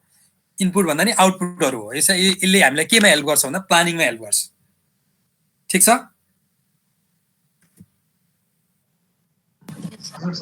अघि मैले भनेको प्रोजेक्ट म्यानेजमेन्ट प्रोसेस के हो त भन्दा यिनै हुन् प्रोसेस। हामीले कहिले 4 वटा भन्न सक्छौँ, कहिले 5 वटा भन्न सक्छौँ, डिपेन्डिङ अपन द सिचुएसन होइन। एउटा चाहिँ इनिसिएटिङ भनेको सुरु गर्ने, त्यसपछि प्लानिङ, त्यसपछि एक्जिक्युटिङ प्रोसेस ग्रुप। एक्जिक्युटिङ भनेको के हो त भन्दा तपाईँ प्रोजेक्ट प्लान गर्नुहुन्छ, प्लान अनुसार प्रोजेक्टलाई एक्जिक्युट गर्नुहुन्छ। अब यो मोनिटरिङ एन्ड कन्ट्रोल चाहिँ कहिले हुन्छ भन्दा एक्जिक्युसन जहिले गरिरहनु भएको छ त्यही बेला मोनिटरिङ एन्ड कन्ट्रोल हुन्छ। हामीले यो मोनिटरिङ एन्ड कन्ट्रोल भनेको चाहिँ के हो त भन्दा प्लानिङ गरे अनुसार एक्जिक्युसन भएको छ कि छैन भनेर हेर्ने कुरा चाहिँ monitoring and control process group भनेर भन्छौँ। यसलाई मोनिटरिङ एन्ड रिभ्यू अथवा के भन्छ मोनिटरिङ एन्ड फिडब्याक पनि भन्छौँ हामी कहिलेकाहीँ, मोनिटरिङ एन्ड इभ्यालुएसन पनि भन्छौँ। यो मोनिटरिङ एन्ड कन्ट्रोलिङ र मोनिटरिङ एन्ड इभ्यालुएसनको बिचमा फरक के छ भनेर तपाईँहरूले बुझ्नुपर्छ है। मोनिटरिङ एन्ड इभ्यालुएसन भनेको चाहिँ के हो त भन्दाखेरि बेसिकल्ली हामी जुन डेभलपमेन्ट प्रोजेक्टहरू छ, डेभलपमेन्ट प्रोजेक्टमा हामी यसलाई मोनिटरिङ एन्ड इभ्यालुएसन भनेर भन्छौँ। यसमा चाहिँ हामी के भन्छौँ भन्दा यो हाम्रो जुन फाइनेन्सियल प्रोजेक्टहरू छ भनेको जुन चाहिँ हाम्रो के भन्छ बिजनेस मोडलको प्रोजेक्टहरू छ त्यसलाई चाहिँ हामी मोनिटरिङ एन्ड कन्ट्रोलिङ भनेर भन्छौँ। किन यो दुईटा फरक किन वर्ड भनेको त भन्दाखेरि यसमा अझै अर्को तरिकाले बुझ्नु पर्यो भने मोनिटरिङ एन्ड कन्ट्रोल चाहिँ मोनिटरी बेनिफिट हुने, पैसा नै बेनिफिट हुने प्रोजेक्टमा हामी मोनिटरिङ एन्ड कन्ट्रोल भन्छौँ। र पैसा बेनिफिट नहुने लार्जर पब्लिकलाई बेनिफिट हुने प्रोजेक्ट छ भने चाहिँ जस्तो अहिले भ्याक्सिन लगाउने चाहिँ प्रोजेक्ट कसैले बनाएर भ्याक्सिन लगाउने नेपालभरि मान्छेलाई भन्यो भने हामी त्यसलाई मोनिटरिङ एन्ड कन्ट्रोल पनि भन्छौँ, तर मोनिटरिङ इभ्यालुएसन बढी भन्छौँ। किन इभ्यालुएसन भन्छौँ भनेदेखि तपाईँलाई यसमा डिफ्रेन्स अलिकति बुझाउँछु है त। मोनिटरिङ एन्ड कन्ट्रोलमा चाहिँ तपाईँले प्रोजेक्ट एक्जिक्युसन गर्दै जाँदाखेरि कन्ट्रोल गर्नु भएन भने तपाईले बनाएको फाइनान्शियल के भन्छ जुन फाइनान्शियल मोडल हो त्यो फाइनान्शियल मोडल भन्दा कस्ट बढी लाग्न जान्छ। त्यही भएर तपाईले कन्ट्रोलै गरेर त्यसलाई के भन्छ फाइनान्शियल त्यति भित्रै प्रोजेक्ट सकाउने प्रयास गर्नुहुन्छ। मोनिटरिङ इभ्यालुएसनमा चाहिँ के गर्नुहुन्छ भन्दा कन्ट्रोल गर्नुहुन्न, इभ्यालुएसन मात्र गरेर यसलाई यति यो कारणले गर्दा कस्ट यति बढी आयो, जुन कुरा चाहिँ अर्को प्रोजेक्टलाई हामीले यस्तै गरी काम गर्नु पर्यो भने यो कुरा चाहिँ मिटिगेट गर्नुपर्छ भनेर भन्छौँ। त्यो चाहिँ किन गर्छौँ भन्दा गभर्नमेन्ट प्रोजेक्ट अथवा डेभलपमेन्ट प्रोजेक्टमा चाहिँ इभ्यालुएसन मात्र गर्छौँ, कन्ट्रोल धेरै गर्दैनौँ भनेर किन भने त मैले भन्दा गभर्नमेन्टको प्रोजेक्टहरू के हुन्छ भन्दा लार्जर के भन्छ मासलाई बेनिफिट गर्ने खालको हुन्छ क्या। तपाईँ एकदम निड बेस्ड भएर लार्जर मासलाई बेनिफिट गर्ने खालको हुन्छ। त्यो लार्जर मासलाई बेनिफिट गर्दाखेरि तपाईँले धेरै कन्ट्रोल गर्नुभयो भने के हुन्छ भन्दा प्रोजेक्ट फेलियर हुने चान्स हुन्छ। त्यही भएर हामी प्रोजेक्ट फेलियर हुनेतिर नलगिकन के गर्छौँ त भन्दा त्यसलाई कन्ट्रोल नगरिकन इभ्यालुएट गरेर अर्कोचोटि हामी त्यस्तै खालको गभर्नमेन्टले प्रोजेक्ट बनाउनु पर्यो भने यो कुरा मिटिगेट गर्यो भने हामीलाई फाइदा हुने रहेछ, देशलाई फाइदा हुने रहेछ मात्रै भन्छौँ। हामी के गर्दैनौँ भन्दाखेरि यसमा चाहिँ हामी धेरै कन्ट्रोल गरेर एकदम कन्ट्रोल मेजर्सहरू प्रयोग गरेर फाइनेन्शियल कन्ट्रोल गरेर त्यसलाई चाहिँ चेन्ज के भन्छ प्रोजेक्ट फेलियर हुनेतिर लिएर जाँदैनौँ। सकेसम्म जसरी हुन्छ बरु प्रोजेक्टको काम सकाउँ, डेलिभरेबल सकाउँ र यसलाई फ्युचरमा चाहिँ यस्तो कुराबाट सिकेर नयाँ प्रोजेक्ट बनाऊँ भन्यो भने चाहिँ त्यसलाई monitoring and control evaluation process भनेर भन्छ। यसमा धेरै फरक छैन। तपाईँले यो 5 वटा के भन्छ प्रोसेस ग्रुपहरू चाहिँ अहिले हामीले पढिरहेको प्रोसेस ग्रुप हो। प्रोसेस ग्रुप के हो त भन्दा initiating, planning, executing, monitoring and control र क्लोजिङ प्रोसेस ग्रुप। यो 5 वटा प्रोसेस ग्रुप भयो। यसलाई कहिलेकाहीँ 4 पनि भन्छ। एक्जिक्युटिङ भित्रै monitoring, executing, monitoring and control भनेर 4 वटा पनि बनाउँछ। 4 वटा र 5 वटामा धेरै फरक छैन, तर हामी चाहिँ यो 5 वटा नै बालाई युज गर्छौँ एक्जाममा चाहिँ है। ठिक छ, तपाईँको सिलेबसले 5 वटै बनाए भएर 5 वटै युज गर्छौँ।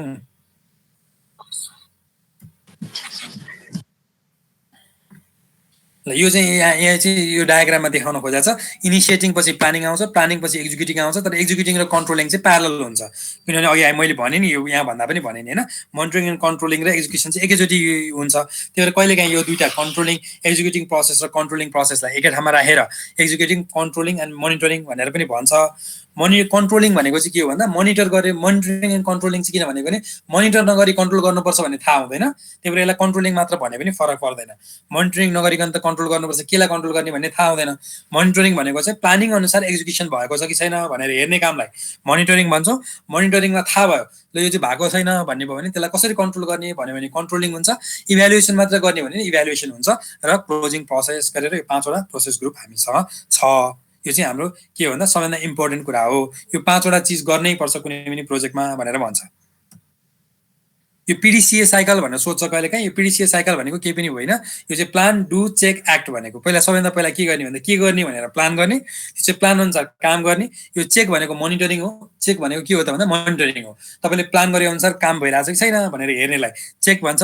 त्यसपछि एक्ट भनेको चाहिँ अब तपाईँले चेक गर्नुभयो, फेलियर हो ल के अरे होइन प्लान गरे अनुसार त भारै हुन्छ भन्ने भयो, तपाईँले त्यसलाई करेक्सन गर्नुभयो, चेकमा फर्किनु भयो, चेक अनुसार एक्ट काम गर्नुभयो, के गर्नुपर्ने रहेछ भन्ने कुरा थाहा भयो। यसलाई हामी चेन्ज म्यानेजमेन्ट पनि भनेर भन्छौँ। चेक गर्दाखेरि तपाईँको अथवा मोनिटरिङ गर्दाखेरि हाम्रो प्रोजेक्ट प्लान अनुसार चलिरहेको छैन भन्ने भयो भने हामी के गर्छौँ त भन्दा त्यसलाई फेरि करेक्सन गर्छौँ। त्यो करेक्सन गर्ने कामलाई हामी एक्ट भन्छौँ। यदि ठिक छ भने हामी के गर्छौँ भन्दा जे भइरहेको छ त्यसलाई कन्टिन्यू गर्छौँ। त्यसलाई पिडिसिए साइकल भनेर भन्छ। यो चाहिँ तपाईँले कतै लेख्नु त कपीमा पिडिसिए साइकल यस्तै चित्र बनाए हुन्छ। यस्तो हरियो सरियो बनाउनु पर्दैन, यस्तै चित्र। यो 4 वटा बनाउनुहोस् त। धेरै बेर लाग्दैन, कपी लिएर बस्नु भएको छ भने एकैछिन सकिन्छ त 2 मिनटमा।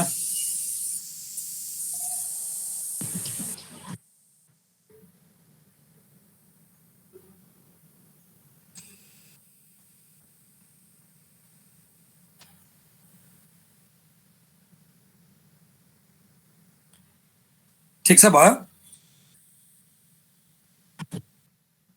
ल। त्यो चाहिँ overlap of the process group in phase भनेर भनेको छ होइन। यो चाहिँ के अरे के हो त भन्दा जुन इनिसिएटिङ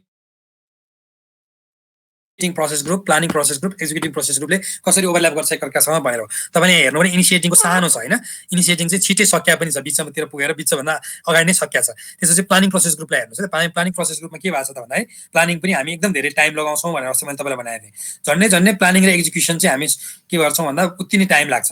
यो टाइम हेर्नु भने यहाँ मैले मेरो कर्सर देख्नु भएको छ नि, देखिन्छ देखिँदैन कर्सर?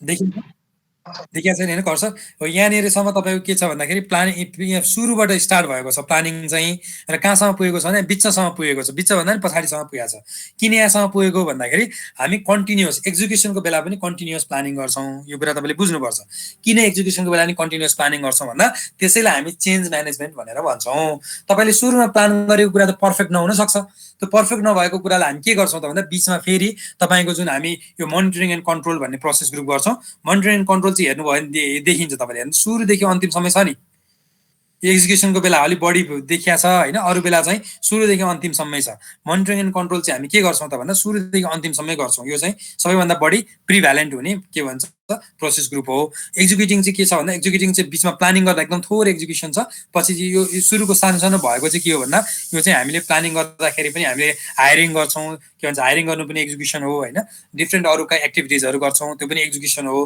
भनेपछि के गर्छौँ त भन्दा यो सबै प्रोसेस ग्रुपहरू चाहिँ दुईटा मात्रै तपाईँको इनिसिएसन र के भन्छ क्लोजिङ मात्र भेट हुँदैन अरू सबै प्रोसेस ग्रुपहरू चाहिँ एकअर्कासँग इन्टरेक्सन गर्छन् भनेर भन्छ यो चित्रले भन्ने कुरा यही हो तपाईँलाई कहिलेकाहीँ एक्जाममा कसरी ओभरल्याप गर्छ अथवा कसरी इन्टरेक्सन गर्छ भनेर भन्यो भने तपाईँले यो चित्र कसरी बनाउनुहुन्छ भन्दा स्टार्टबाट हामी के गर्छौँ भन्दा स्टार्टबाट इनिसिएटिङ र प्लानिङ गर्छौँ एक्जिक्युसनलाई अलिक बिचबाट अलिक तलबाट सुरु गर्छौँ र त्यसपछि मोनिटरिङ एन्ड इभ्यालुएसनलाई सुरुदेखि अन्तिमसम्मै गर्छौँ र फिनिस र यो इनिसिएटिङ बाहेक अरू सबै एकअर्कासँग इन्ट्रोडक्सन गर्छ भनेर यसरी चित्रमा देखाएर हामी यो कुरा लेख्न सक्छौँ ठिक छ यहाँसम्म भयो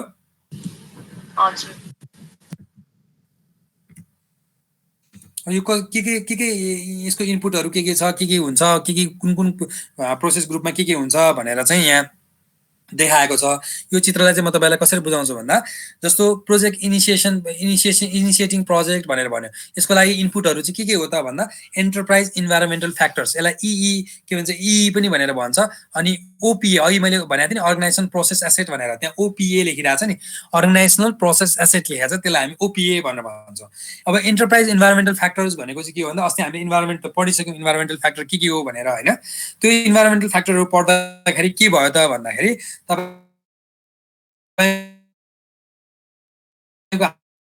हाम्रो अर्गनाइजेसनभित्र डिफ्रेन्ट फ्याक्टर्सहरू हुन्छ त्यो डिफ्रेन्ट फ्याक्टर्सहरू भनेको के भन्दा अघि हामीले प्रोजेक्ट म्यानेजमेन्टको बारेमा के कन्सेप्चुअल कुरा कस्तो छ कस्तो क्ल्यारिटी छ भन्ने कुरादेखि लिएर यो सबै कुरा चाहिँ के हो भन्दा इन्टरप्राइज इन्भाइरोमेन्टल फ्याक्टर हो अब उनीहरू नयाँ कुराको लागि ओपन छन् भने प्रोजेक्ट म्यानेजमेन्टमा तपाईँलाई सजिलो हुन्छ उनीहरू नयाँ कुराको लागि ओपन छैन हाम्रो जस्तो गभर्मेन्टको सिनारियो हुन्छ नि गभर्मेन्टको सिनारियोहरू चाहिँ हेर्नुभयो भने कस्तो हुन्छ त भन्दा उनीहरू नयाँ कुराको लागि कहिले पनि ओपन हुँदैन टेक्नोलोजीको लागि कहिले पनि ओपन हुँदैन नेपाल गभर्मेन्टमा अहिले पनि तपाईँले के देख्नुहुन्छ भन्दा अहिलेको नयाँ हायर गरेको मान्छेहरू भन्दा बाहेक पुरानो मान्छेहरू हेर्नुभयो भने के भन्छ उनीहरू जुन टाइपराइटरमा काम गर्थे त्यो टाइपराइटरमै काम गर्ने मेन्टालिटीबाट हाम्रो गभर्मेन्टको अफिसहरू चलिरहेछ तपाईँको अधिकृत हुन्छ पुरानो बुढो मान्छे अधिकृत देख्नुभयो भने उसलाई कम्प्युटर पनि चलाउन आउँदैन उसले घरमा पनि सिकेको छैन र उसलाई त्यो गभर्मेन्टले पहिला एकचोटि तपाईँको प्रोजेक्ट नै ल्याएर पैसा दिएको थियो कि सिक्नलाई त्यो सिक्नलाई पैसा दिँदाखेरि पनि उनीहरूले सिक्न सकेनन् किन सिक्न सकेन भन्दाखेरि त्यो चाहिँ एउटा खालको हामी एउटा खालको बिहेभियरबाट ग्रो भइरहेको हुन्छ त्यो बिहेभियरले हाम्रो एकदम धेरै इम्प्याक्ट गरे हुन्छ आफ्नो लाइफमा तपाईँको एउटा सर्टेन टाइमपछि तपाईँले सिक्न सक्ने तपाईँले नयाँ कुरामा एडजस्ट गर्न सक्ने कुराहरू बिस्तारै हराउँदै जान्छ त्यसले गर्दा के त्यस्तो खालको अर्गनाइजेसन छ भने भनेको मैले मान्छेलाई भने यहाँ चाहिँ अर्गनाइजेसन इन्भाइरोमेन्टलाई भनेको तपाईँको त्यस्तो सिक्न नसक्ने खालको मान्छेहरू भएको अर्गनाइजेसन छ भने that will have a different type of working environment त्यसपछि तपाईँको नयाँ अहिले के भन्छ नयाँ खालको मान्छे नयाँ के भन्छ टेक्नोलोजीलाई सबै कुरालाई एक्सेप्ट गर्ने मान्छे छ भने different that will have a different enterprise environment र इन्टरप्राइज इन्भाइरोमेन्टल फ्याक्टर पनि एकदम धेरै ठुलो इनपुट हो प्रोजेक्ट कुनै पनि इनिसिएटिङ प्रोसेसको लागि भनेर भन्छ इनिसिएटिङ प्रोसेसको लागि भने के हो त भन्दा तपाईँको माइन्डसेट अनुसार तपाईँले प्रोजेक्ट इनिसिएट गर्ने कि नगर्ने भन्ने कुरा सोच्नुहुन्छ क्या त्यसले गर्दा अर्गनाइजेसन प्रोसेस एसेट भनेको छ अर्को ओपिए भन्छौँ हामी जसलाई ओपिए भनेको चाहिँ के हो त भन्दा अर्गनाइजेसन प्रोसेस एसेट त्यो भनेको के हो भन्दा चाहिँ त्यो भनेको चाहिँ जस्तो तपाईँले आजसम्म कसरी काम गरिरहनु भएको छ अर्गनाइजेसनमा प्रोसेस वान आफ्टर एनदर कसरी काम हुन्छ त भन्ने कुरा चाहिँ अर्गनाइजेसन प्रोसेस एसेटले भन्छ भनेको तपाईँ मैले अघि पनि भनेको थिएँ ठुलो अर्गनाइजेसनहरूको के हुन्छ त भन्दा उनीहरूको वर्किङ कल्चर डिफ्रेन्ट हुन्छ त्यो वर्किङ कल्चरले के गर्छ त भन्दा यो काम चाहिँ यसरी गर्ने भन्ने एउटा सेट भ्यालुज हुन्छ त्यो भ्यालुज चाहिँ कस्तो छ भन्ने कुराले पनि तपाईँले प्रोजेक्ट सुरु गर्ने कि नगर्ने भन्ने कुरा इम्पोर्टेन्ट रोल खेल्छ त्यसपछि प्रोजेक्ट इनिसिएटर अर स्पोन्सर भनेको छ। स्पोन्सरले पनि तपाईँको के अरे सर्टेन इनपुट दिएपछि मात्रै हामी इनिसिएट के भन्छ प्रोजेक्टलाई इनिसिएट गर्छौँ होइन। त्यो प्रोजेक्टलाई इनिसिएट गरिसकेपछि के हुन्छ त यो डिफ्रेन्ट अरू लेभलहरू छ जसलाई चाहिँ इलाबोरेसन नेक्स्ट स्लाइड भनेको छ यहाँ हामीले देखाएको छ। अर्गनाइजेसन कल्चरले केले फरक पार्छ त भन्दा एन्टरप्राइज इन्भाइरोमेन्टल फ्याक्टर्स भनेको के होला लेख्नुहोस् त तपाईँको कपीमा। अर्गनाइजेसनको culture, project management information system, human रिसोर्सको पुल कस्तो छ भन्ने कुराहरू। त्यसपछि ओपिए भनेको चाहिँ के हो त भन्दा अर्गनाइजेसन प्रोसेस एसेट भनेको चाहिँ पोलिसी, प्रोसिड्योर, स्ट्यान्डर्ड, गाइडलाइन्स के छ अर्गनाइजेसनको, डिफाइन्ड प्रोसेसेसहरू, हिस्टोरिकल इन्फर्मेसन, लेसन लर्न। पहिला कुनै प्रोजेक्ट गर्नुभयो, लेसन लर्न भनेको के भन्दा पहिला कुनै प्रोजेक्ट गर्नुभयो त्यो प्रोजेक्टले तपाईँलाई के दियो त भन्दाखेरि तपाईँले के सिक्नुभयो त त्यो प्रोजेक्टबाट भन्ने कुराले तपाईँले अर्को प्रोजेक्ट गर्ने कुरामा इम्पोर्टेन्ट रोल खेल्छ। त्यसलाई हामी लेसन लर्न भनेर भन्छौँ। ठिक छ यहाँसम्म? अब यहाँ स्टेटमेन्ट अफ वर्क भनेको छ जसलाई हामी एसओडब्ल्यू भनेर भन्छौँ। स्टेटमेन्ट अफ वर्क भनेको हामीले के काम गर्न लागेको प्रोजेक्टमा भनेर भन्छौँ। त्यो कुरा पनि के हो त भन्दा इनिसिएटिङ प्रोसेस ग्रुपको लागि इनपुट हो। यो चाहिँ कसले दिन्छ त हामीलाई भन्दा स्पोन्सर अथवा प्रोजेक्ट इनिसिएटर अथवा क्लाइन्टले दिन्छ। प्रोजेक्ट इनिसिएटर भनेको क्लाइन्ट अर स्पोन्सर भनेको छ त्यो पनि क्लाइन्ट हो होइन। क्लाइन्टले तपाईँलाई पैसा दिँदा के पनि भन्छ मलाई यो प्रोजेक्ट यस्तो खालको सफ्टवेयर बनाइदिनु भनेर भन्छ जसलाई हामी स्टेटमेन्ट अफ वर्क भन्छौँ। त्यसमा हामी के गर्छौँ कन्ट्र्याक्ट गर्छौँ। त्यो कन्ट्र्याक्ट गरिसकेपछि हामी प्लानिङ गर्न जानुभन्दा अगाडि प्रोजेक्ट चार्टर र अघि हामीले भन्यो नि प्रोजेक्ट चार्टर बनाउँछौँ भनेर। त्यसपछि प्रिलिमिनरी प्रोजेक्ट स्कोप स्टेटमेन्ट हामी के गर्ने भन्ने कुरा दुईटा इनिसिएटिङमा बनाउँछौँ र के गर्छौँ भन्दा त्यो चाहिँ प्लानिङ प्रोसेस ग्रुपको लागि इनपुट हो भनेर यो चित्रले देखाएको छ। ठिक छ? यो डिफ्रेन्ट प्रोसेस ग्रुपहरू कसरी इन्टरेक्सन गर्छ भन्ने कुरा यो चित्रले देखाइरहेछ है। अब एक्जिक्युटिङ प्रोसेस ग्रुपमा के छ त भन्दा डेलिभरेबल्स, रिक्वेस्टेड चेन्जेस, त्यसपछि implemented change request, implemented corrective actions, यो चाहिँ मोनिटरिङ इभ्यालुएसन गरेर आएको जति पनि कुराहरू छ यसलाई चाहिँ के भन्छ हामी भन्छौँ भन्दाखेरि यसले चाहिँ मोनिटरिङ एन्ड कन्ट्रोलिङ र यसलाई के भन्छ यसलाई फेरि रिप्लान गर्नलाई सहयोग गर्छ भनेर भनेको छ है।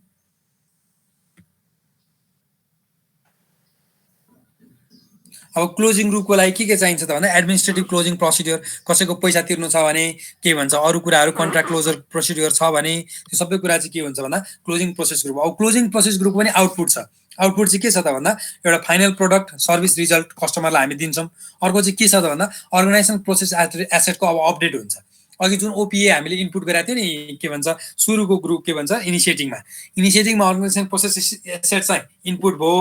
अब क्लोजिङ गर्ने बेलामा चाहिँ के भयो त्यो आउटपुट भयो। किन त्यस्तो भयो भन्दाखेरि तपाईँले अपडेट गर्नुभयो नि अघि अर्गनाइजेसन प्रोसेस एसेट एउटा खालको थियो। अब यहाँ गर्दै गर्दा तपाईँको लेसन लर्नहरू आउँछ भनेको एक्जाम्पल डिफ्रेन्ट लेसन लर्न गर्नुहुन्छ तपाईँले त्यो लेसनको लर्न गरेको कुरा चाहिँ के हो त भन्दा नयाँ अर्गनाइजेसन प्रोसेस एसेट अथवा अपडेट हो। ठिक छ यहाँसम्म बुझ्या छ? एकदम धेरै भएको त छैन नि? हेलो एकजना मात्र बोले छु धेरै गाह्रो भएको के अरे नबुझ्या जस्तो भएको केही छ तपाईँको फिडब्याक चाहियो?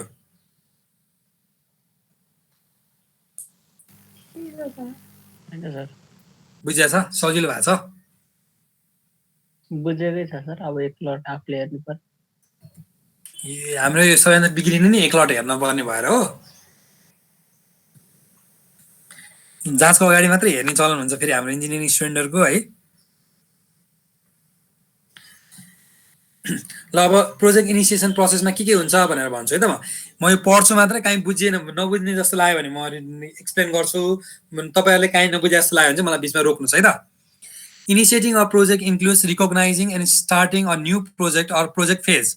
Some organizations use a pre-initiation phase, while others include items such as developing a business case as a part of initiation. The main goal is to formally select and start a project. Key output include के हुन्छ त initiation phase को output भन्दा project manager higher गर्छौँ, की stakeholder identify गर्छौँ। Completing of business case भनेको चाहिँ के हो भन्दा तपाईँले कुनै पनि प्रोजेक्ट बनाउँदा के गर्नुहुन्छ त भन्दाखेरि एउटा बिजनेस केस भनेको के भने केही प्रब्लम बिजनेस केसलाई चाहिँ हामी प्रब्लम भन्छौँ। बिजनेसमा कुनै एउटा प्रब्लम आयो त्यो प्रब्लमलाई सल्भ गर्नलाई हामीले प्रोजेक्ट बनाउने हो कि त्यही भएर identify completing of business case भनेको के भन्दा त्यो बिजनेस केसलाई तपाईँले के भन्छ सल्भ गर्नलाई के गर्नुपर्छ भन्ने कुरा चाहिँ बनाउनुहुन्छ। त्यसैलाई हामी प्रोजेक्ट इनिसिएसनको आउटपुट मान्छौँ। भनेको तपाईँको के भन्छ तपाईँले एउटा प्रब्लम एराइज गर्यो होइन जस्तो के अरे चाहिँ मैले जिलेटकै अलिक धेरै एक्जाम्पल दिन्छु। त्यो जिलेटकै एक्जाम्पल दिँदाखेरि के सजिलो हो भन्दाखेरि जिलेटलाई चाहिँ के लाग्यो भन्दा हाम्रो अहिले जुन यो जिलेट भेक्टर प्लस भन्ने ट्विन ब्लेड बनाएको थियो होइन जिलेट भेक्टर प्लसले, अब यसको चाहिँ मार्केट के अरे अलिक खस्किँदै गयो। अब हामीले नयाँ प्रोडक्ट आइडेन्टिफाई गर्नुपर्छ कि नयाँ प्रोडक्ट किन भन्दाखेरि तपाईँ अब धेरै फिमेल पनि हुनुहुन्छ यहाँ, तर मेलहरूलाई थाहा होला जसले जिलेट प्लस भन्ने ब्लेड युज गर्छ त्यसमा चाहिँ त्यो दारी काट्दाखेरि अड्किन्छ क्या, लामो दारी काट्न मिल्दैन। त्यसपछि उनीहरूले के गरे त भन्दा त्यो अर्को टर्बो कि के भन्ने म्याच फ्री भन्ने ब्लेड निकाले होइन। त्यो म्याच फ्री भन्ने ब्लेड किन निकाले त भन्दाखेरि because there was a problem in their business case. तपाईँको लामो दारी काट्न नमिल्ने भएपछि त मान्छेले नकिन्ने भयो होइन, सेभ गर्न नमिल्ने भएपछि भने चाहिँ सधैँ सेभ गर्यो भने काम लाग्यो, न त 2-4 दिनमा सेभ गर्छु भन्यो भने तपाईँले त्यसपछि अर्कोमा स्विच गर्नुपर्ने भयो भने चाहिँ उनीहरूले म्याच फ्री भन्ने प्रोडक्ट आफैले बनाए। त्यो म्यास्ट्री भन्ने चाहिँ केलाई सल्भ गर्न आएको त भन्दा बिजनेस प्रब्लमलाई सल्भ गर्न आएको। कुन बिजनेस प्रब्लमलाई भन्दाखेरि त्यो दारी अड्किने प्रब्लमलाई सल्भ गर्न आएको। भनेपछि यो चाहिँ के हो त भन्दा बिजनेस केस भनेको के हो त भन्दा तपाईँको बिजनेसमा आउने प्रब्लम हो। तपाईँ कुनै पनि प्रोडक्टको के भन्छ सेल घट्यो भने त्यो सेल घट्नुको पछाडि केही न केही कारण हुन्छ। मान्छेले किन त्यो प्रोडक्टलाई किन्दैनन् भन्दाखेरि कि त त्योभन्दा एडभान्स प्रोडक्ट बजारमा आयो कि चाहिँ अर्को चाहिँ के भन्दा त्योभन्दा के भन्छ त्यो एडभान्स प्रोडक्ट नआए पनि के भन्दा त्यो प्रोडक्टले कामै गरेन, उसको प्रब्लम सल्भ गरेन भने मान्छेले त्यो प्रोडक्ट किन्न छोड्छ। त्यस्तो कुरा कसैले प्रोडक्ट किन्न छोड्यो भने चाहिँ त्यो के हो बिजनेस केस हो। अब त्यो बिजनेस केसलाई तपाईँले आइडेन्टिफाई गर्नु पर्यो एज अ कम्पनी। यो चाहिँ यो प्रब्लम आयो, अब यसलाई सल्भ गर्ने के गर्नुपर्छ भन्ने कुरा थाहा पाउनु पर्यो। जस्तो तपाईँहरूलाई इलेक्ट्रोनिक्सलाई इक्जाम्पल दिनु पर्यो भने त्यो जुन हामी हाजिर गर्छौँ नि, कम्पनीहरूले हाजिर गर्ने किन्छ नि होइन, एटेन्डेन्स गर्ने के औँला फिङ्गरप्रिन्ट राखेर। अब अहिले कोरोना आएपछि के भयो त भन्दा बिजनेस केस के भयो त भन्दा फिङ्गरप्रिन्टले हाजिर गर्ने चाहिँ सर्छ मान्छेहरूलाई भनेपछि अब के गर्नु पर्यो त भन्दा तपाईँ कि त रेटिनाले गर्नु पर्यो कि त फेस रिकग्नाइजर राखेर गर्नु पर्यो एटेन्डेन्स होइन। यो चाहिँ के आइडेन्टिफाई गरेको भन्दा बिजनेस केस आइडेन्टिफाई गरेको हो। अब प्रोजेक्ट बन्यो नि त तपाईँको के अरे हिजोसम्म के अरे फिङ्गरप्रिन्टले गर्ने आइरहेको थियो, अब फिङ्गरप्रिन्टवाला हटाएर फेसवाला आउनु पर्यो। अब फेसवाला पनि रिस्क भयो। फेसवाला पनि किन रिस्क भयो भने तपाईँ मास्क खोल्नु पर्यो। मास्क खोल्दाखेरि तपाईँले बोल्नु भयो भने कोरोना सर्न सक्ने सम्भावना भयो, त्यहाँ त लाइन लगाएर गर्नु पर्यो फेसवाला पनि। भनेपछि अब के गर्ने त भन्दा आईको रेटिनाबाट रिड गर्ने चाहिँ गर्नुभयो भने त्यो चाहिँ तपाईँले के गरे भन्दा प्रब्लम सल्भ गरे भयो। त्यो प्रब्लम सल्भ गर्ने कुरा चाहिँ कसले दियो तपाईँलाई भन्दा बिजनेस केसले दिन्छ भनेर मैले बिजनेस केस बुझाउनलाई तपाईँलाई धेरै इक्जाम्पल दिएको है। अर्को चाहिँ completing a project charter and getting signature on it. Project charter भनेको त के हो मैले अहिले तपाईँलाई इक्जाम्पल सहितै देखाइसकेँ होइन, तपाईँलाई चित्रै देखाएँ नि त अघि होइन। यो चाहिँ के हो प्रोजेक्ट इनिसिएसनको प्रोसेस हो। यो के हुन्छ त्यहाँभित्र प्रोजेक्ट इनिसिएसनभित्र हामी के गर्छौँ भनेर तपाईँलाई यति कुरा भने मैले। त्यो चाहिँ प्लानिङ। अब प्लानिङ प्रोसेसमा हामी के गर्छौँ त भन्दा हामी टिमको कन्ट्र्याक्ट बनाउँछौँ, त्यसपछि स्कोप स्टेटमेन्ट के हो भनेर फाइनल गर्छौँ र वर्क ब्रेकडाउन स्ट्रक्चर बनाउँछौँ भनेर भन्यो। अब WBS भनेको वर्क ब्रेकडाउन स्ट्रक्चर हो। वर्क ब्रेकडाउन स्ट्रक्चर भनेको के हो त ल भन्नुहोस् त कसैले? अस्ति मैले अलिअलि भनेको छु, म अलि एक्सप्लेन गर्छु अहिले चाहिँ। ल भन्नुहोस् त एकजनाले भन्नुहोस् त। वर्क ब्रेकडाउन भनेको अब एउटा ठुलो के भन्छ एउटा अब जुन एउटा मेजर केही काम गर्न लागेको हुन्छ त्यसलाई चाहिँ स्पेसिफिकली अब जस्तो अब डिफ्रेन्ट अब हाम्रै इन्जिनियरिङको फिल्डमा पनि कुनै फ्याक्टर चाहिँ कम्प्युटर इन्जिनियरले, कुनै चाहिँ मेकानिकलले, कुनै इलेक्ट्रोनिक्सले गर्नुपर्ने हुन्छ त्यस्तै डिफ्रेन्ट गर्नु। तपाईँ भने अलिअलि मिल्यो होइन मिल्न चाहिँ, तर यसमा सानो कन्फ्युजन छ। यो म तपाईँलाई त्यही भएर मैले खास सोधेको कारण थियो। वर्क ब्रेकडाउन स्ट्रक्चर चाहिँ हामीले के भन्ने सोध्छौँ भन्दा हामीले काम ठुलो एउटा काम छ त्यो कामलाई सानो सानो टुक्रा बनाउने होला भनेर बुझ्छौँ। तर वर्क ब्रेकडाउन स्ट्रक्चर भनेको चाहिँ के हो त भन्दा हाम्रो जुन फाइनल डेलिभरी छ, अघि मैले दिएको एक्जाम्पललाई तपाईँले एकदम ध्यान दिएर सुन्नुभयो भने के भने त मैले भन्दाखेरि तपाईँहरूले यो के भन्छ फेस के भन्छ रिकग्नाइजर नराखेर हामी रेटिनाबाट मात्र रिकग्नाइज गर्ने कुरा चाहिँ के गर्छौँ भन्दा के भन्छ बनाउँछौँ एउटा सफ्टवेयर भनेर मान्यौँ भने त्यो चाहिँ हाम्रो डेलिभरी चाहिँ के भयो त भन्दा हामीले एउटा सफ्टवेयर बनाउँछौँ जसले के गर्छ भन्दा तपाईँको रेटिना रिड गर्छ भन्ने कुरा चाहिँ हाम्रो डेलिभरी भयो होइन। त्यो डेलिभरीलाई हामीले डिभाइड गर्दै जाने हो। डेलिभरीलाई डिभाइड गर्ने यसमा हामी वर्कलाई भनेर झुक्किन्छौँ, वर्कलाई होइन डेलिभरीलाई डिभाइड गर्दै जाँदा के हुन्छ त भन्दा अब तपाईँले बनाउनु पर्ने चिज के हो? बनाउनु पर्ने चिज चाहिँ डेलिभरी हो होइन। बनाउनु पर्ने चिज यस्तो सफ्टवेयर बनाउँछौँ जुन सफ्टवेयर चाहिँ के हुन्छ त भन्दा जसले आँखाको रेटिना रिड गर्छ भन्यो होइन। त्यो चाहिँ अब यसमा के छ त भन्दा यो त डेलिभरी हो खासमा, तर यसलाई यो त वर्क त होइन नि त। यसलाई वर्क र डेलिभरी भनेको खास एउटै चिज हुन चाहिँ होइन, तर हामी के चाहिँ वर्क भन्दा बढी यसलाई डेलिभरी भन्छौँ। डेलिभरी भनेको आउटपुट हो नि, आउटपुटलाई सानो सानो टुक्रामा डिभाइड गर्छौँ। सानो टुक्रा भनेको के चाहियो त हाम्रो प्रोजेक्ट त्यो के भन्छ रेटिना रिड गर्ने बनाउनलाई भन्दा एउटा रेटिना रिड गर्ने छुट्टै के भन्छ तपाईँको के चाहियो के चाहियो सेन्सर चाहियो त्यसपछि अर्को कुरा के चाहियो त भन्दा तपाईले त्यो सेन्सर चाहिँ आइडेन्टिफाई गर्नलाई तपाईको डाटाबेस सिस्टम चाहियो हैन त्यसपछि के चाहियो त त्यहाँ त के भन्छ सेन्सर त कसकोसँग कम्पेयर गर्ने त भन्दाखेरि त्यसपछि कम्पेयर गर्ने के भन्छ तपाईले के लेख्नु पर्यो भन्दा कोड लेख्नु पर्यो यो तीनटा कुरा हो नि अहिलेलाई यति तीनटा कुरा मात्र भाग्यो हैन अब कम्पेयर गर्ने कोड लेख्नलाई के चाहिन्छ त भन्दाखेरि के रे अब के गर्नुपर्छ त भन्दाखेरि तपाईले के गर्नुहुन्छ भन्नुस् त कम्पेयर गर्ने कोड चाहिँ अब धेरै तलसम्म एक्जाम्पलमा नजाउँ अहिले यही तीनटालाई मानौँ है त यो हाम्रो वर्क प्याकेज चाहिँ के हो भन्दा अब वर्क प्याकेज भन्छौँ हामी वर्क ब्रेकडाउन स्ट्रक्चरको सबैभन्दा सानो युनिटलाई वर्क प्याकेज भन्छौँ अब तपाईसँग डाटाबेसमा भएको रेटिनाको के भन्छ जुन डाटाबेस छ डाटाबेसमा भएको रेटिनाको जुन के भन्छ को जे तपाईले सेभ गरेर राख्नु भएको छ त्यो र अहिले आएको रेटिनालाई रिड गर्ने कुरा चाहिँ के भयो त भन्दाखेरि वर्क प्याकेज भयो सबैभन्दा सानो युनिट भयो नि त्यो दुईटालाई कम्पेयर गर्ने जुन कोड तपाईले लेख्नुहुन्छ त्यो कोड लेख्ने काम चाहिँ के हो भन्दा तपाईको वर्कको प्याकेज भयो एउटा प्याकेज भयो नि बुझिराख्नु भएको छ मैले भनेको कुरा हाम्रो डेलिभरी के थियो भन्दा तपाईले एउटा के भन्छ सफ्टवेयर बनाउने थियो जसले रेटिना अनुसार तपाईको एटेन्डेन्स गरिदिन्छ त्यो सक्यो है त्यसपछि त्यसलाई टुक्रा गर्नु पर्यो के गर्नु पर्यो भन्दा एउटा हार्डवेयर पार्ट छ जसले तपाईको रेटिना रिड गर्छ रिड गरेर के गर्छ सेभ गर्छ एउटा कुनै ठाउँमा सेभ गर्नलाई डाटाबेस चाहियो डाटाबेस बनाउने कुरा पनि एउटा वर्क प्याकेज भयो तपाईको रेटिना रिड गर्ने कुरा पनि एउटा वर्क प्याकेज भयो त्यो दुईटा रेटिना डाटाबेसमा सेभ भएको रेटिना र तपाईको उसलाई कम्पेयर गर्ने पनि एउटा वर्क प्याकेज भयो भने के हुन्छ त भन्दा यो तीनवटा कुरालाई तपाईले हेर्नु भने यिनीहरूलाई चाहिँ वर्क प्याकेज भनेर भन्छौँ र हामीले ब्रेक गरेको केलाई हो भन्दा डेलिभरीलाई ब्रेक गरेको हामीले केलाई यो वर्कहरुलाई डिभाइड अब यसमा पनि तपाईको कम्पेयर गर्ने जुन मैले भने त्यसलाई पनि अझ सानो बनाउन मिल्छ भने त्यसलाई अझ सानो बनाउनु भयो भने त्यसलाई अझ के भन्छ वर्क प्याकेज भनेको त्यो भन्दा तल आउनेलाई वर्क प्याकेज भन्छौँ यो माथिकोलाई वर्क प्याकेज भन्दैनौँ सबभन्दा सानो युनिटसम्म अब हामीले यो प्लानिङ प्रोसेसको इम्पोर्टेन्ट कुरा हो है हामीले डेलिभरीलाई जतिसम्म सानो बनाउन सकिन्छ त्यतिसम्म सानोमा डिभाइड गर्दै जान्छौँ र त्यो डिभाइड गर्दै गएपछि जति सानो बन्छ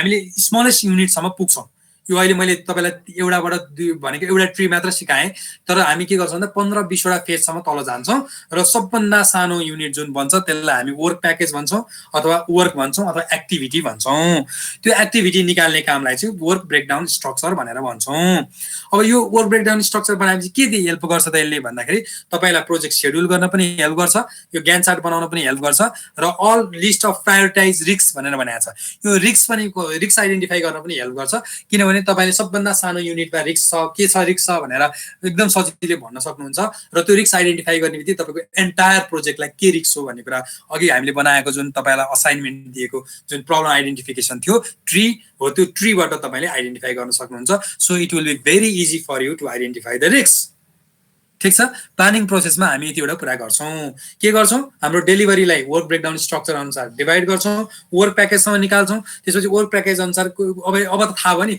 यो काम गर्नलाई कति दिन लाग्छ जस्तो कम्पेयर गर्ने कोड लेख्न कति दिन लाग्छ 2 दिन लाग्छ भन्ने थाहा भयो नि त त्यसपछि के भन्छ सफ्टवेयरले रिड गर्ने कोड बनाउन अथवा के भन्छ रेटिना रिड गर्ने कोड बनाउन कति दिन लाग्छ भन्ने थाहा भयो 1 दिन लाग्छ भन्ने मान्यो नि अब तपाईले के गर्न सक्नुहुन्छ भन्दा एन्टायर प्रोजेक्टलाई कति दिन लाग्छ भन्ने कुरा आइडेन्टिफाई गर्न सक्नुभयो यसलाई हामी के भन्छौँ भन्दा बटम अप एप्रोच भनेर भन्छौँ यो टप डाउन एप्रोच र बटम अप एप्रोच भन्ने चाहिँ टाइममा पनि अब यो चाहिँ के यो भनेको यो हामी पछि पढ्नु त तपाईलाई अहिले मैले वर्डसँग फ्यामिलियर गराइदिरहेको है यो तपाईलाई एकदम धेरै सोच्छ जान्छ अनि तपाईले के भने भने जस्तो हुन्छ के सो यो वर्डबाटै थाहा हुन्छ बटम अप एप्रोच भनेको तल वर्क प्याकेजसम्म पुगेर टाइम आइडेन्टिफाई गर्ने अनि त्यो जोड्दै जोड्दै जाने माथि जाँदाखेरि बटम अप एप्रोच भयो हैन तपाईले अब कुनै एउटा प्रोजेक्ट छ पहिला हामीले के रे ह्यान्ड के भन्छ यो थम्बबाट थाहा पाउने यो सफ्टवेयर चाहिँ 15 दिनमा बनाएको थियो यसलाई चाहिँ 20 दिन जति लाग्ला भनेर भन्नुभयो भने चाहिँ त्यो चाहिँ टप डाउन एप्रोच भयो है बुझ्नुभयो यहाँसम्म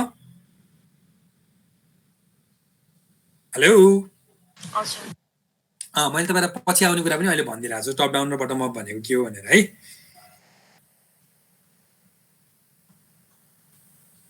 यहाँसम्म ठिक छ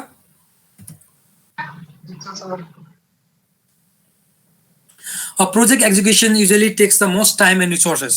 किन प्रोजेक्ट एक्जिक्युसनले हो सबैभन्दा बढी रिसोर्स लाग्ने किन एक्जिक्युसनमै हो नि त रिसोर्सहरु खर्च गर्नुपर्ने त त्यसले गर्दाखेरि मोस्ट टाइम र रिसोर्सेस लाग्ने चाहिँ के हो एक्जिक्युसन हो project managers must use their leadership skill to handle the many challenges that occur during project execution तपाईलाई हामीले प्रोजेक्ट म्यानेजरलाई के स्किल चाहिन्छ भन्ने कस्तो खालको स्किल चाहिन्छ भन्ने कुरा त अस्ति पढिसकेका छौं हैन त्यो स्किलहरु सबै कुरा चाहिँ जानेको मान्छे चाहिन्छ किनभने यो के भन्छ डिफ्रेन्ट तपाईले भनेको जस्तो तपाईले प्लान गरे जस्तो कुनै पनि प्रोजेक्ट हुँदैन किन हुँदैन भन्दा execution is absolutely different from what you have planned तपाईले प्लान गरेको अनुसार एक्जिक्युसन हुँदैन त्यही भएर तपाईलाई के चाहिन्छ भन्दा डाइनामिसिटी चाहिन्छ त्यो बेलामा जुन हामीले चेन्ज म्यानेजमेन्ट भनेर भनेको छु मैले त्यो कुरा चाहिँ तपाईलाई त्यो बेलामा चाहिन्छ Many project sponsor and customer focus on deliverables related to providing the product, service or the result desired from the project.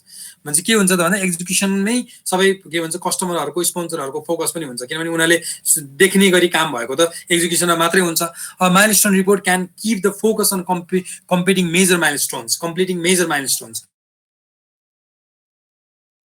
Milestone report भनेको चाहिँ के हो त भन्दाखेरि प्रोजेक्ट एक्जिक्युसनको एउटा इम्पोर्टेन्ट फ्याक्टर हो जस्तो मैले अघि तपाईहरुलाई वर्क ब्रेकडाउन स्ट्रक्चरमा एक्जाम्पल दिए नि के भन्छ रेटिना कम्पेयर गर्ने सक्यो एउटा माइलस्टोन सक्यो माइलस्टोन डिफाइन गर्ने प्रोजेक्ट म्यानेजरले नै हो है आफैले हो त्यही भएर अहिले हामीले जसरी गरिरहेका छौं यसको चाहिँ के हो भने सृष्टि नै तपाईले गरेर तपाईले सबै कुरा आफैले सोचेर यस्तो गर्दै जाने भन्ने कुरा हो यसमा स्ट्यान्डर्ड केही पनि छैन के स्ट्यान्डर्ड प्रोसेस मात्र यो 9 वटा नलेज एरिया 5 वटा प्रोसेस ग्रुप यो भन्दा बाहेक अरु केही पनि कुरा सबै कुरा तपाईले गर्ने हो रिस्क पनि तपाईले आइडेन्टिफाई गर्ने हो माइलस्टोन पनि तपाईले आइडेन्टिफाई गर्ने हो र त्यो रिस्कलाई मिटिगेट पनि तपाईले नै गर्ने हो माइलस्टोन भनेको चाहिँ के हो भन्दा जस्तो अघि मैले 3 वटा सफ्टवेयर 3 वटा प्रोसेस वर्क प्रोसेसको कुरा गरे नि वर्क ब्रेकडाउन स्ट्रक्चर अनुसार वर्क प्याकेज 3 वटा कुरा गरे एउटा कम्पेयर गर्ने एउटा के भन्छ रिड गर्ने एउटा सेभ गर्ने यो तीनटा कुरा गरे भने के भयो त भन्दाखेरि रिड गर्ने सक्यो भने त्यो एउटा माइलस्टोन सक्यो भनेर मान्ने के भन्छ कम्पेयर गर्ने सक्यो भने एउटा माइलस्टोन सक्यो भनेर मान्ने त्यसै अर्को चाहिँ के थियो हाम्रो डाटाबेसमा सेभ गर्ने हैन डाटाबेसमा सेभ गर्ने सक्यो भने तपाईले एउटा माइलस्टोन सक्यो भनेर मान्ने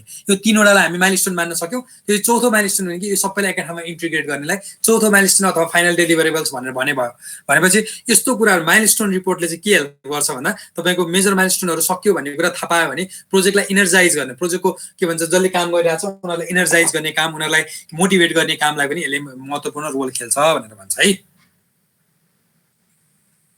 माइलस्टोन रिपोर्ट भनेको कस्तो हुन्छ भनेर यहाँ देखाएको छ है कहिले सक्नुपर्ने थियो सक्यो कि सकिएन कति के सक्यो भनेर यहाँ लेखेको छ हैन इश्यूज एन्ड कमेन्टमा वेन्ट वेल हैन reviewed with the sponsor and the team poor response so far भनेर भनेको छ त्यहाँ एरिकाको काम चाहिँ सकिया छैन सकिँदा पनि रेस्पोन्स पनि राम्रो भएको छैन भनेको टाइममा उनले गर्न सक्ला जस्तो छैन भने पोर रेस्पोन्स सो फार भनेर भनेको छ यो चाहिँ के हो फर्म्याट हो माइलस्टोन के हो त्यो चाहिँ डेट कहिले सकिएको स्ट्याटस के छ कम्प्लिट छ कि छैन भन्ने कुरा त्यसपछि तपाईको रेस्पोन्सिबिलिटी कसले गरिरहेको हो भन्ने कुरा इश्यूज एन्ड कमेन्ट्स ठीक छ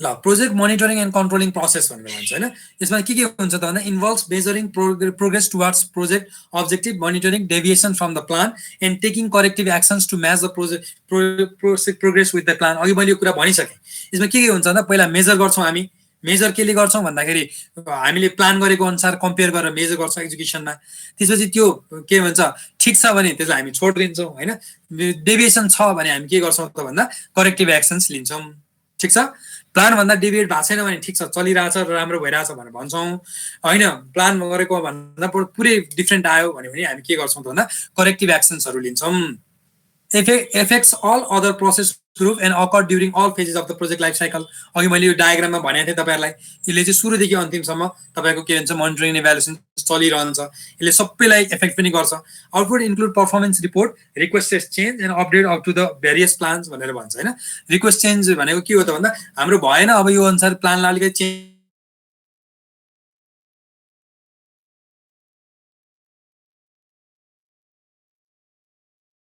documentation is very important in project management ठीक छ यहाँसम्म ल क्लोजिङ प्रोसेस भनेर भन्छ involves gaining stakeholder and customer acceptance of the final product or service तपाईले प्रोडक्ट त बनाउनु भयो तर कस्टमर र स्टेकहोल्डर जसले पैसा हालेको उले चाहिँ हैन यो ठीक भएन भनेर भन्यो भने त्यो त तपाईले बुझाउन सक्नुहुन्न भनेपछि उसको acceptance is very important even if projects are not completed they should be formally close in order to reflect on what can be learn to improve the future projects भनेर भन्छ तपाईको टाइम सक्यो कस्ट पनि ओभररन भयो time पनि ओभररन भयो अब प्रोजेक्टको डेलिभरेबल्स पनि आएन भने तपाईले के गर्नुहुन्छ भन्दा प्रोजेक्ट चाहिँ क्लोज गर्नुहुन्छ हाम्रो मेलन्ची जस्तो होइन हामीले के गर्छौं भन्दा प्रोजेक्ट चाहिँ क्लोज गर्छौं किन क्लोज गर्छौं भन्दा तपाईले फ्युचरमा अर्को चोटी यो कुराबाट के कुरा सिक्न सक्नुहुन्छ भन्दा प्रोजेक्ट के कारणले फेलियर भएको र त्यसलाई कसरी इम्प्रुभ गर्न सकिन्छ अर्को चोटी भन्ने कुरा सिक्नुहुन्छ भन्नको लागि हामी के गर्छौं त भन्दा फर्मली प्रोजेक्टलाई क्लोज गर्छौं फेलियर र त्यसले लार्जर पब्लिकलाई के फाइदा दिन्छ भन्ने कुरा चाहिँ लजिकल फ्रेमवर्कले दिन्छ। यसो पढ्नुपर्ने छ भने पढाइहाल्छु, अहिले मलाई यसमा डेभलपमेन्ट प्रोजेक्टमा मात्र पढाउनु पर्ने भयो भने यसमा छ कि छैन चाहिँ थाहा छैन है। मैले पनि हेर्न त हेरेको थिएँ तर याद छैन अहिले। ल ठिक छ, यो आज यहाँ यति नै गरौँ है त।